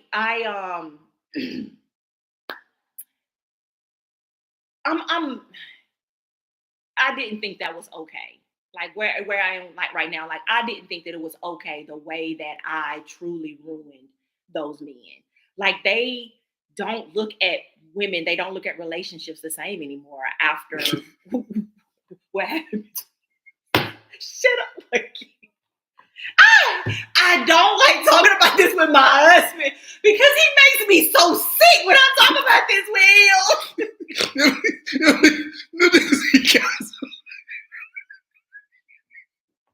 Stop, like Be careful. Like my homeboy said a while ago, we went off his thing. He said, I love your relationship, but I ain't never getting married again. That's how they feel.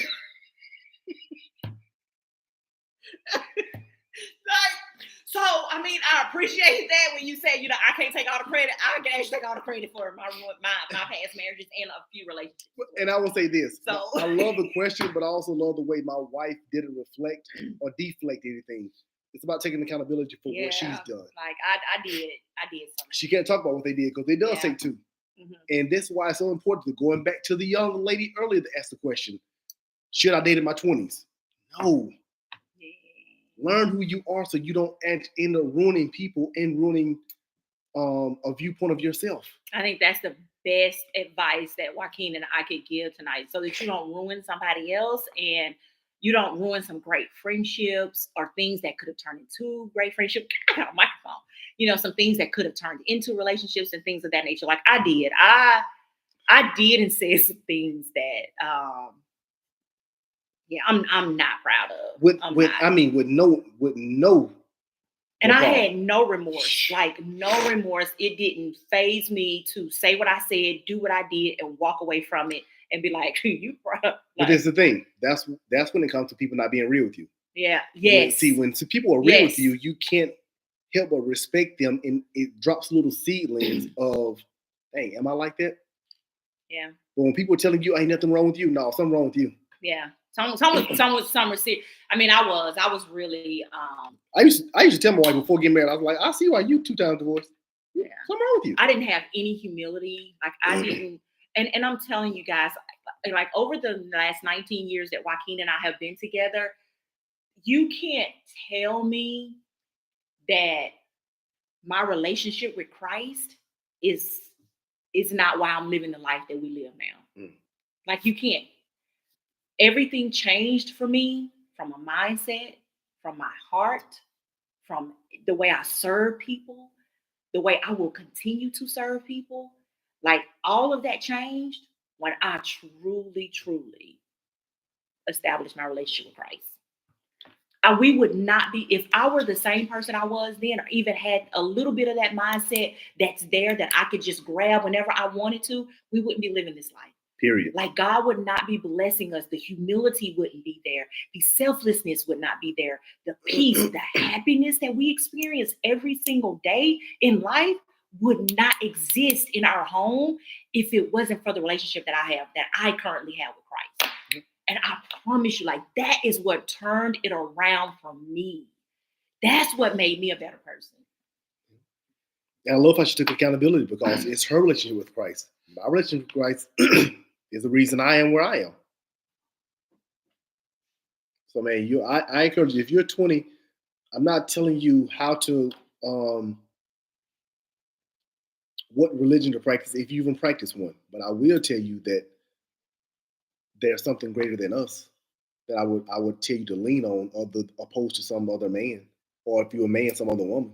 Mm-hmm. Because this is the thing, I do not make her better. I don't make her better coming into her life if she's not right. Kevin Gaines, you hold on. I'm gonna answer that question for you. That's a good question. That's a good question. Yeah, if this is the thing, I can be everything that she needs for me to be, but if she's not ready for me to be that, I can't be that. Mm-hmm. She doesn't even know how to receive that. Yep. That's why it's so it's so funny that so many women can, and I'm speaking women. Women can go through their life, their teens, 20s, and 30s, and say, there ain't no good men out here. But there were a lot of good men you didn't allow to come into your life because you couldn't receive what they had because you weren't ready for it. Because you had not truly found who you were. Same thing as men. Yep. Same thing as men. I'm gonna tell you right now. If I were just going on visual and my own options, my wife she was my first choice. Mm-mm. She was not my first choice. I think because you fell in love with me, that's what made me the choice. And I'm gonna tell you something. I let my guard down and I allowed myself to feel feelings that I was afraid of. And that's what love is about. It's about taking that step and taking that chance that you don't know why. You don't know why, but it fits.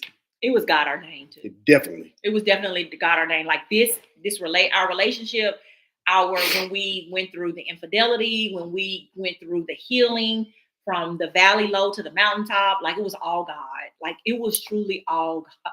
Like seriously. So as I was talking about how I used to be, Kevin Gaines asked a great question. He says, "What made you that way?" Oh, same thing made all y'all this way, the way you are. What made you this way? What I saw, what I heard, the things that were instilled in me, like those things that I saw my mom do that she didn't talk about. Me, I'm gonna give you guys a depiction of an incident that happened in my life that I will never forget, ever forget. Okay, I was 9 years old. We had just now. I grew up in the projects in Meridian, Mississippi, and we had moved from one project to a newly developed project. Okay, and my mom was dating this married man. Okay. Well, one night, this married man spent the night at our house. The next morning, I get up to go and crank my mom's car at 9 years old to get it warm because it was cold outside. And a lady walks up to me and she says, "Excuse me, do you live in this apartment right here?" And I say, "Yes." She said, "Do you know if a guy named such and such is at this apartment?" I said, "Yeah." And I said, "Yes." snitch. She been reared to be a snitch. I said, "Yes. Of course, of course. I'm 9. I don't know that this man is married and he is with my mama." Okay. I said, "Yes, yes, ma'am." And I was an innocent child. I was a very innocent child. Okay? And she said, "When you go back in, would you mind asking your mom to come to the door?" And I was like, "Sure." I was like, "Sure." I said, "Mama, some lady out here." I said, "Mama, there's a lady out here that wants you to come to the door." And she said, "Who is it?" I said, "I don't know." I said, "But she asked me about the man that's in there." She said, "Stacy." I said, "Well, Mama, she asked me that I know if that man was over here." I said, "Yes, he is." And y'all, I will never forget. Like, I will never forget those experiences that I had with my mom. And that wasn't the last experience that I had with my mom dealing with somebody else's husband. I mean, that was a part of my life. So when I looked at relationships, like for a long time, commitment, good, I'm good. But it was also when I was 13. Again, this is a reason why I say in your 20s, don't date. In your teens, don't date. Jesus Christ. I was 13 when I was in my first relationship. And my mother was okay with me being in a relationship at the age of 13.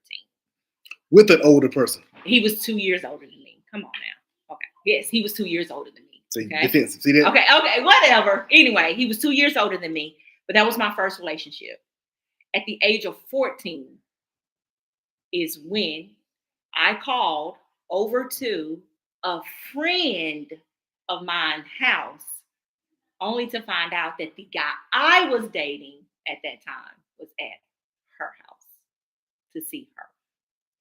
So all of these things happening to me in my teens, the first adulterous relationship I was in was at the age of 18, and I didn't know it.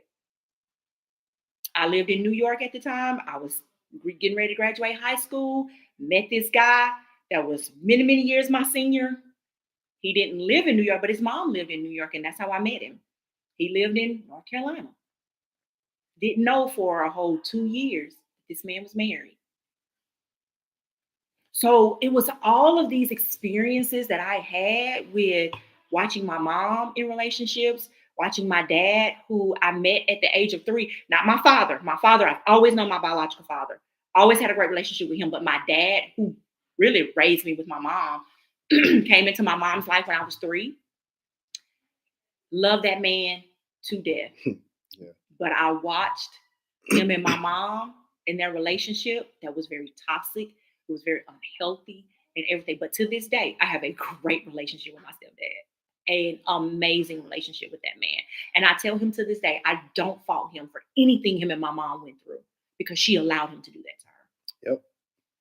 She allowed it. And so as I got older, like these experiences went with me, like they were along with the other experiences that I had in life. So it was, y'all, so that's, Kevin, I hope that answers your question and the questions for many other people on here is what made me that way up until the age of like 30, 33. So I think it was around 33, 34 is when my life really began to change and transform. And I began to be equipped with the tools and the anointing that God had in me to utilize my gifts for something totally different. Yeah. So it goes back to the question about your 20s. Man, take your time. Don't worry about dating. Learn who you are so you understand you are going to attract. You're going to attract what you attract. Yeah. Yeah. I'm going to tell you something. My experiences weren't that much different. Well, they were different. But they were different. But this is the thing. The one thing I always debate with Stacey about is at the end of the day, you still know right from wrong. Mm-hmm. You still know right from wrong. Just because you saw that, you know what's right and you know what's wrong. Mm-hmm. But when you get comfortable with the wrong will outweigh the right if you don't practice on the right. Yeah. Period. I watch my father. My father has 12 kids by 5 different women. One being my mom. And I've seen all my stepbrothers grow up right around me. Had to watch them walk by our house and stuff all the time, speaking to them. Hey, go to that house and just to get my dad to come home and stuff. This is stuff I grew up seeing. Yeah. So marriage wasn't a desire for me. But I always knew if I were to get married, I was going to do it differently.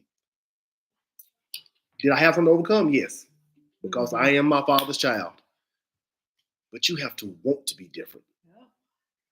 I can honestly sit here with no hesitation, without any skeleton come out of the closet, and say for going on 16 years, I've never stepped out on my wife. You better not. Shut up. I'm just.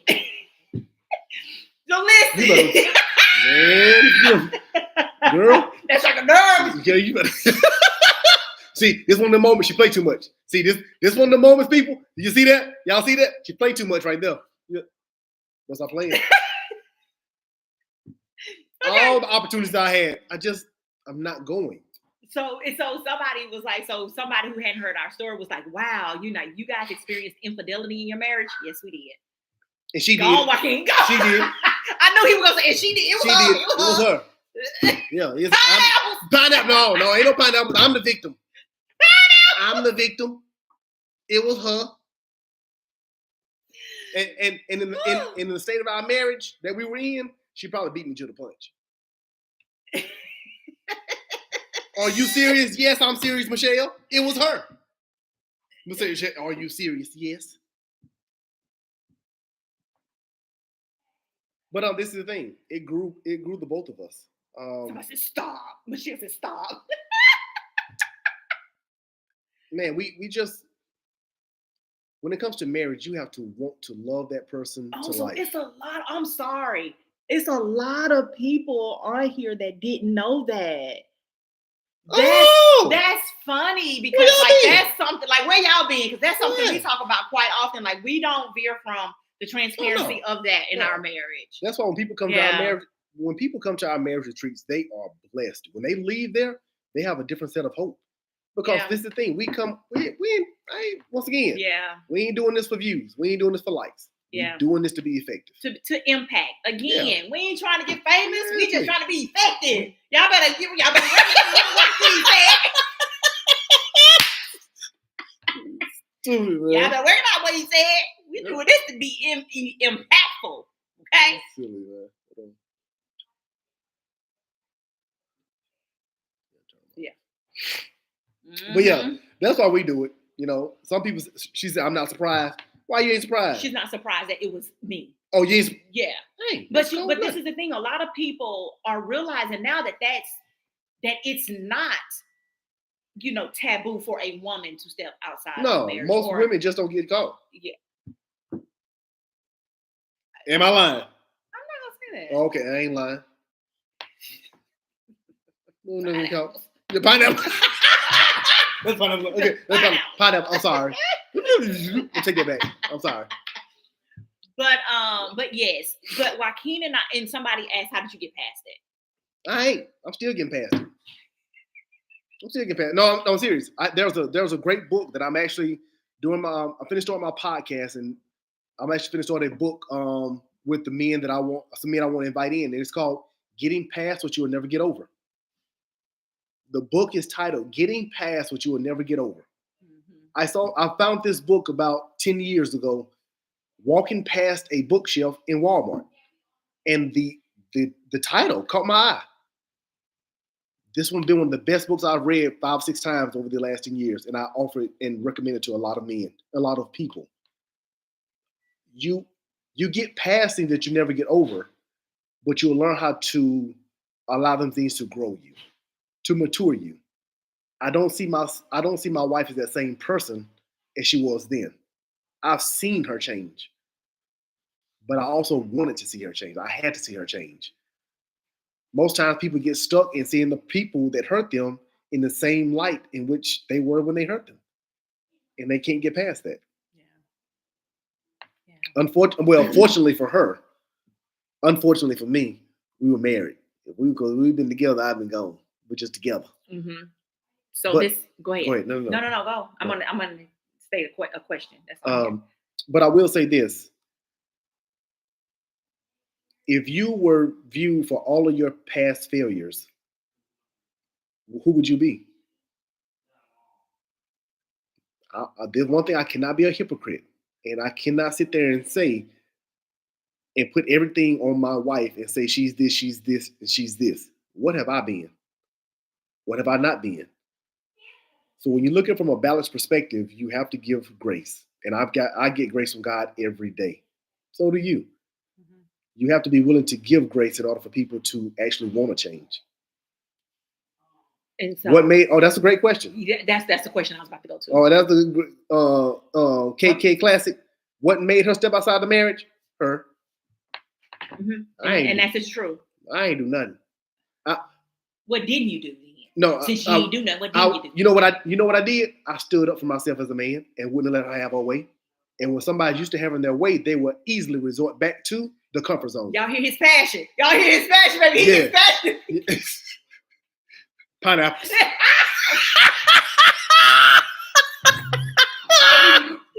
Let me be. Once again, y'all want to know how I asked the question? Why ain't there no police reports for assault? So this here. These are times. Oh, you passionate about these that? are times she should just be quiet. In moments like this, she should just be quiet. But no.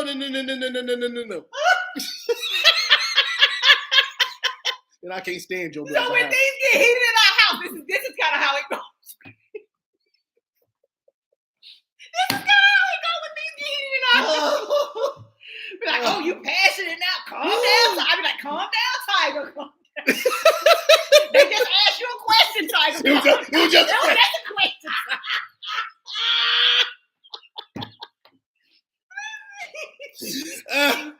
I can't stand her, y'all. I swear to God, I can't stand her. Anyway, like I was saying, I didn't do a thing. Now, this is the thing. I didn't know how to love my wife in the beginning. And this is one thing I would tell all women. All women. Listen, somebody Please. is rehashing some things, baby. They asking some questions. We supposed to be on for 40 minutes.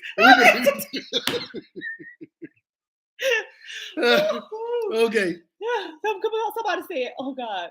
Somebody said, how did you find out she was cheating? Oh, Yeah. okay, so this is the thing. And my wife can contest this. I never went through her phone. But I would, in front of her, I would take her phone and I would text her like third party. This is his story and he is sticking to it. And she know I used to do it. Yeah, he did. I would literally text her.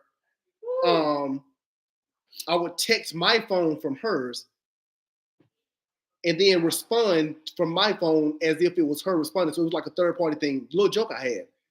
So this night, I was just simply messing with her and we were messing around and I grabbed her phone and I went through the thing just to find my number in the phone. And I scrolled, just getting a little mess thing. And this is one thing my wife used to say, I don't delete text messages. I don't delete them. Okay.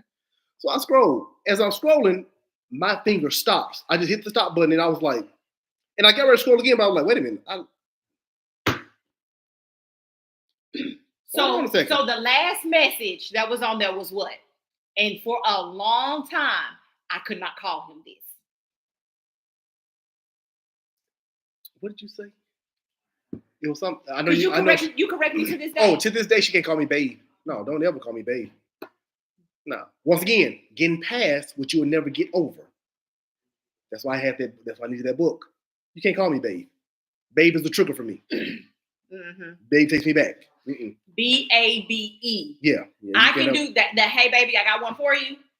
Yeah. I can do that all day long. But babe, yeah, she know I'll stop. I'll be like, y'all. About 2 weeks ago, I text that nigga, okay, babe.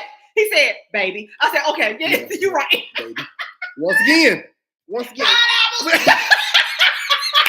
What did you say? Pineapple. Ooh, boy. They are. Hope, you are so right. Triggers are real. Oh, triggers are real. They are real. Yeah, real. From childhood. This don't have to just be in a marriage, a relationship. From childhood, everything. Yep. But that's how I found the text message. And it really exposed everything that needed to be exposed. It did. Mm-hmm. And at that moment, I had a choice whether I was going to worry about what the world said or was I going to stand up and be a man and say, okay, what I do here. And I'm in those moments, I called the right people. I called the right people to get advice and help. I didn't call the wrong people. So that's what I did. And I'll tell you what, I ain't gonna say I don't regret it. Yeah, I don't regret Yeah. So pineapples. I don't know how to say that, but I do regret what we went through because we didn't have to go through it. But I don't regret the results of what came out of it. Okay, so a lot of questions are coming through now. So hold on. Ooh, D, no, D. Clark was like, there's a lot of new people in here watching us that don't know our story. Who did I call? No. So hold on, not that. He gonna answer the question in a minute. Like, who did you call? It wasn't a guy. It wasn't a woman. Somebody said, what does pineapples pineapples mean. Pineapples is a word that we use. It's our own personal word, and our kids know the word too.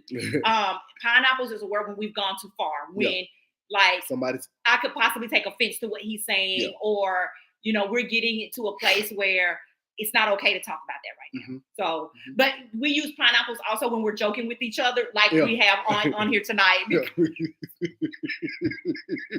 Because people who have been watching us a long time know our little kinks and our little quirks, and they'll say it on YouTube. Yeah. So, when they say it on YouTube, I'll say it on Joaquin say it.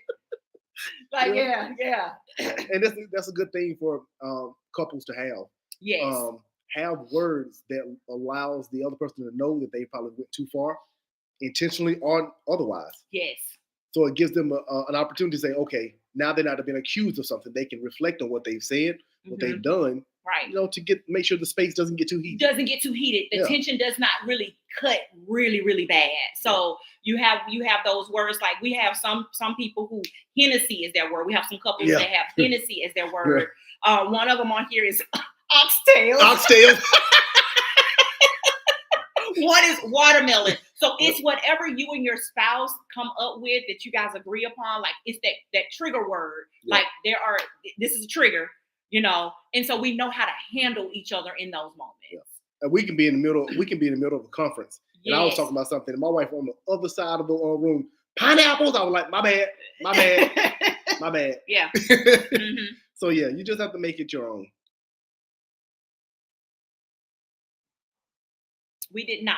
That was another question I wanted to. So the question is, did you guys spend any time separated after the infidelity occurred? No, we did not. No. If we would have separated, we'd have separated. Yeah, we would have probably separated. Divorced. Yeah, probably. We would have divorced. Yeah. You said we would have separated. If we would have separated, we would have divorced. Yeah. Don't let anyone in on your relationship. Yeah. One thing about it, this is a stigma that I don't like. Me and my family and friends are close. We tell everybody everything. When it comes to your marriage, everybody is not privy to your relationship to that type of information. I ain't talking about somebody you're sleeping with. That should be real. I'm talking about somebody you're just sleeping with. And then everybody, see, when you're dealing with people, family members, and friends who will keep secrets of stuff you're doing wrong, those are probably not the people you want to take into something you're making a covenant with. Yeah. That's different. Yeah, I get that. When I make a covenant with someone, now I need to have the right people that are going to speak into me so I can change my ways. Yeah. So, hence, who did you call? I actually called one of my mentors, which is my uncle. One of my uncles. And it was funny because everybody else I wanted to call, I was thinking rationally. I wasn't seeing red yet. And I knew if I called that person, they probably tell me the wrong thing because I know their lifestyle. I just called someone who's always giving me sound advice.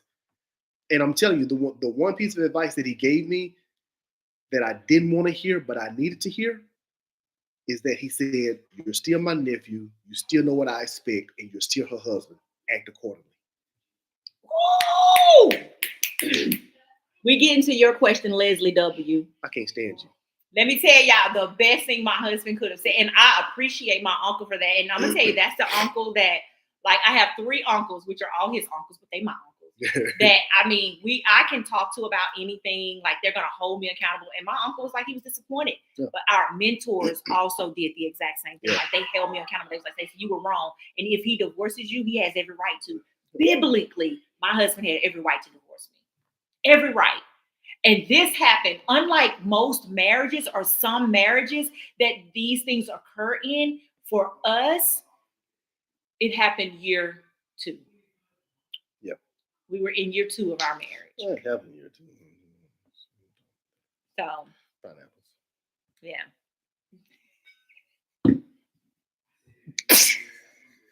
I hate you. Pineapples. Okay. Tell y'all something. If y'all don't think things were, y'all better learn how to let people and let things go before you move on. Y'all, let me tell y'all, I'm over here laughing because when we get off this call, I love conversations after this, and this is the thing. Woo, y'all, the conversations we gonna get off of this. Man. Get your popcorn. Woo. Get your popcorn. But this is the thing. We're not afraid of it.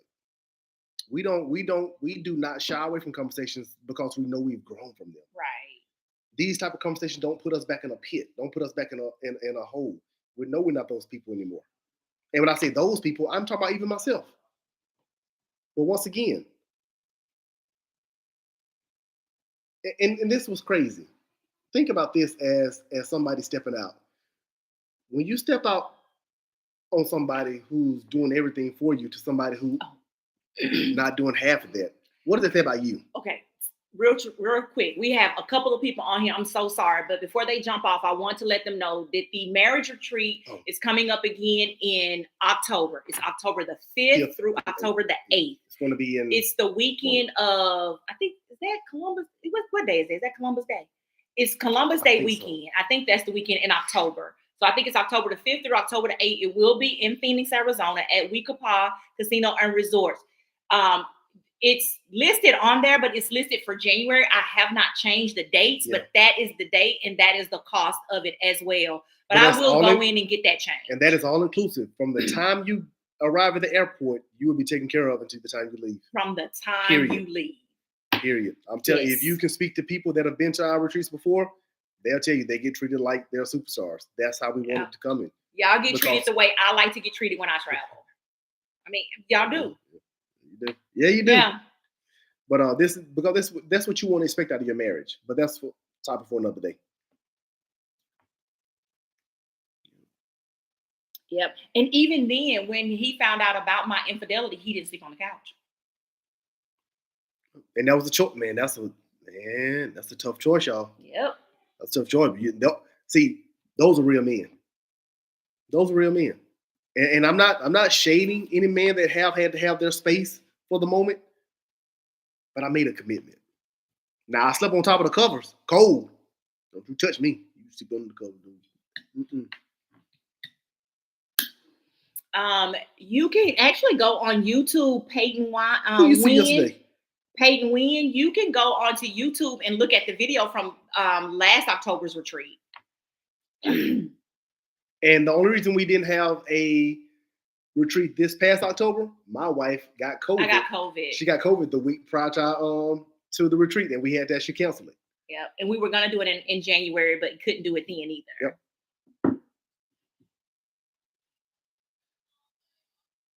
Everybody I looked at. That's who I thought everybody you looked at. Yeah. Was it hard for me? Heck yes, it was hard for me. Yes, it was hard for me. Look, everything about you as a person is questioned in that moment. Once again, about you. I had to question things about me, not her. Because it wasn't her that was going to make the decision to keep me in this marriage. It was me. It was me. And this is the thing. I knew I wasn't the cause. And I knew if it ended, I wouldn't be the cause. So I had to make a choice there as a man. Yep. What a man, what a man, what a Shut man, up. what a mighty good man. Yes, he is. Yep. I told her that from the beginning. How long ago was this? This was 14 years ago? Yeah. 14 years. Yeah, 14 years ago. Preachy Panda. Mm-hmm. We've been married 16 years, been together 19. Yep. What are your thoughts on getting abused in a marriage? I don't think there's a place for it either. There's no place for a man or a female or a woman to be taking abuse physically or emotionally, especially if it's intentional. And I say that because sometimes emotional abuse can be unintentional and not known. But physical abuse, zero tolerance. Mm-hmm. Zero tolerance. Stacy? That is one thing. She got one time to hit me. One time. I'm gone. You ain't gonna hit on me. And he got one time to hit me and I'm done. Like that's a non-negotiable in our marriage. Now if she hit me and I hit her back, then we just even, and I understand, we can come to some kind. My reflexes are quick, y'all. I'm sorry. Nah, I wouldn't do that. Like I wouldn't put my hands on a man.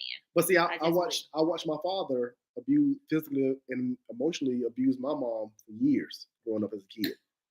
So that's something I hold dear to me. I don't tolerate that. Yeah. Even in the beginning of our marriage, we was going through our roughest parts. Ask my wife. In those moments, I knew my father was in me. I would walk around our bed or walk around the other side of the table just so I wouldn't be near her, next to her, because I didn't want what's in me to come out of me. You know it's in him. So once again, in your 20s, what do you know about yourself? What do you know about your past? What do you know about what you would do in certain situations? And see, I used to be one of the women that be up in your face. Like No.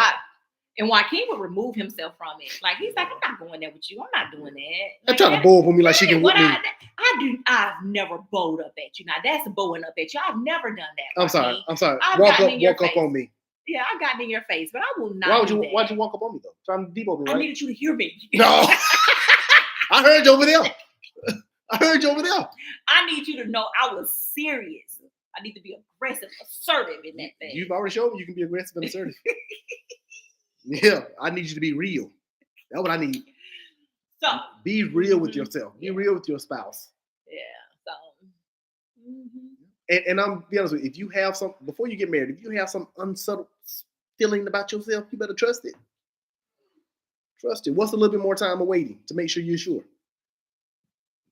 But if you're gonna make sure you're sure, make sure y'all doing it in. And I know this sounds a little old school, but just be celibate about it. Keep yourself. Yeah, it can wait. Yeah. It can wait. But anyway. So Michelle, we answered that earlier. Why did she cheat? Because she wanted to. It was her. I didn't do nothing, Michelle. It was easy. It's easier for people to revert back to who they were in their comfort zone, which is sometimes the worst zone you can be. What's the comfort zone? What's the comfort zone? That you be, the comfort zone is a zone where you do not grow in. You don't grow in your comfort zone. And this is the thing. You don't get nearly as much out of your comfort zone as you will when you're being uncomfortable growing. Do you think you would be living this kind of lifestyle if I had not grown? Yeah. No. I always say that. I always say. Yeah. I think you even asked me that about if we got divorced, would I be living this lifestyle? Like, would this be how I live? No. Heck no. So there's a question. Peyton Wayne. Is there a link to the retreat? Is there a link to the retreat? Give us 24 hours. At least. And you can go on blendedandwinning.com. Yeah, blendedandwinning.com. We just haven't updated it yet, but the link will be there. Mm-hmm. And people can start installment payments now or pay in full. Once you're paid, everything will be taken care of. You'll get emails from the resort, everything. Oh, we love Jamaica. I like Jamaica. Yes. Oh, yeah, this is the thing. Most people are embarrassed about what they've been through. There are women out there that have been abused, unfortunately raped. What happened when they go to abortion? Everything. And people sit on that and they don't realize there are people right beside them every day that need to be encouraged because of what they've been through. Yeah. Okay, so she said, I just joined the live. What lifestyle do you live? A Christ-filled lifestyle. Bam. If you want it, just keep watching us. Christ-filled lifestyle. Okay. Yeah, but look, we love y'all, man. Just be on the lookout. The podcast is coming. No, Cleve, Bonnet, you do not. Are you dating seriously or you are engaged? Yeah. So you can also attend the retreat at that point. We attempted to have a singles retreat, but the sign up was vague. So, my thing is we want to help everybody. We do want to pursue the single retreats as well. And let me be clear on this. If you're not married, you're single. I don't care if you've been dating for 10 years. If you're not married, you're single. But anyway. But that doesn't stop you from signing up for the marriage retreat. If you all are married or being together for 10 years and you're serious about getting married, man, come holler at us. We truly want to help you grow as individuals so your marriage can be fulfilled. But yeah, we would like to help singles, but we got to have some serious commitments. All right, listen, we have been. What are our credentials? On here. We real? No, I'm just playing. For 2 hours. Tell them what our credentials We are certified and licensed counselors. We do marriage, family, and grief recovery. and life coaching as well. Yeah, my background is in elementary. My graduate degree is in mental health. I was a mental health clinician for 4 years before I navigated into doing this with Joaquin. I've been in pharmaceutical sales. I've done quite a bit of things. Joaquin's background is communication. That is what his undergraduate degree is in.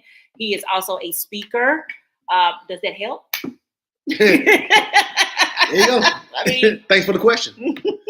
I'm pretty sure, Deidre, you weren't the only one thinking that. So thank you for asking the question, so we can put it out there. All right. Well, look, man, we love y'all. We love y'all, and we're gonna get up out of here. We are located in Alabama, but we do counseling with people everywhere. Hey, Katie. We love you too, Katie. But look here, we love y'all. We love y'all. We love y'all with the love of Christ. Yes. And till next time, y'all know what to do. We out of here with a hooty hoo and loop loop. See you next time. Love y'all. God bless. Oh, go to the website www.blendedandwinning. If you're married, go ahead and sign up for the retreats once we put it up. But the journal are available. They'll be available as of tomorrow. Prayer journal. I love this. And the mindset devotional. I love this thing. Yep. So, man, we look forward to you all growing. I look forward to us growing together in this year so we can be better as men, better as women, better husbands, better wives, better us. All right. Talk to y'all later. Peace. Bye, y'all.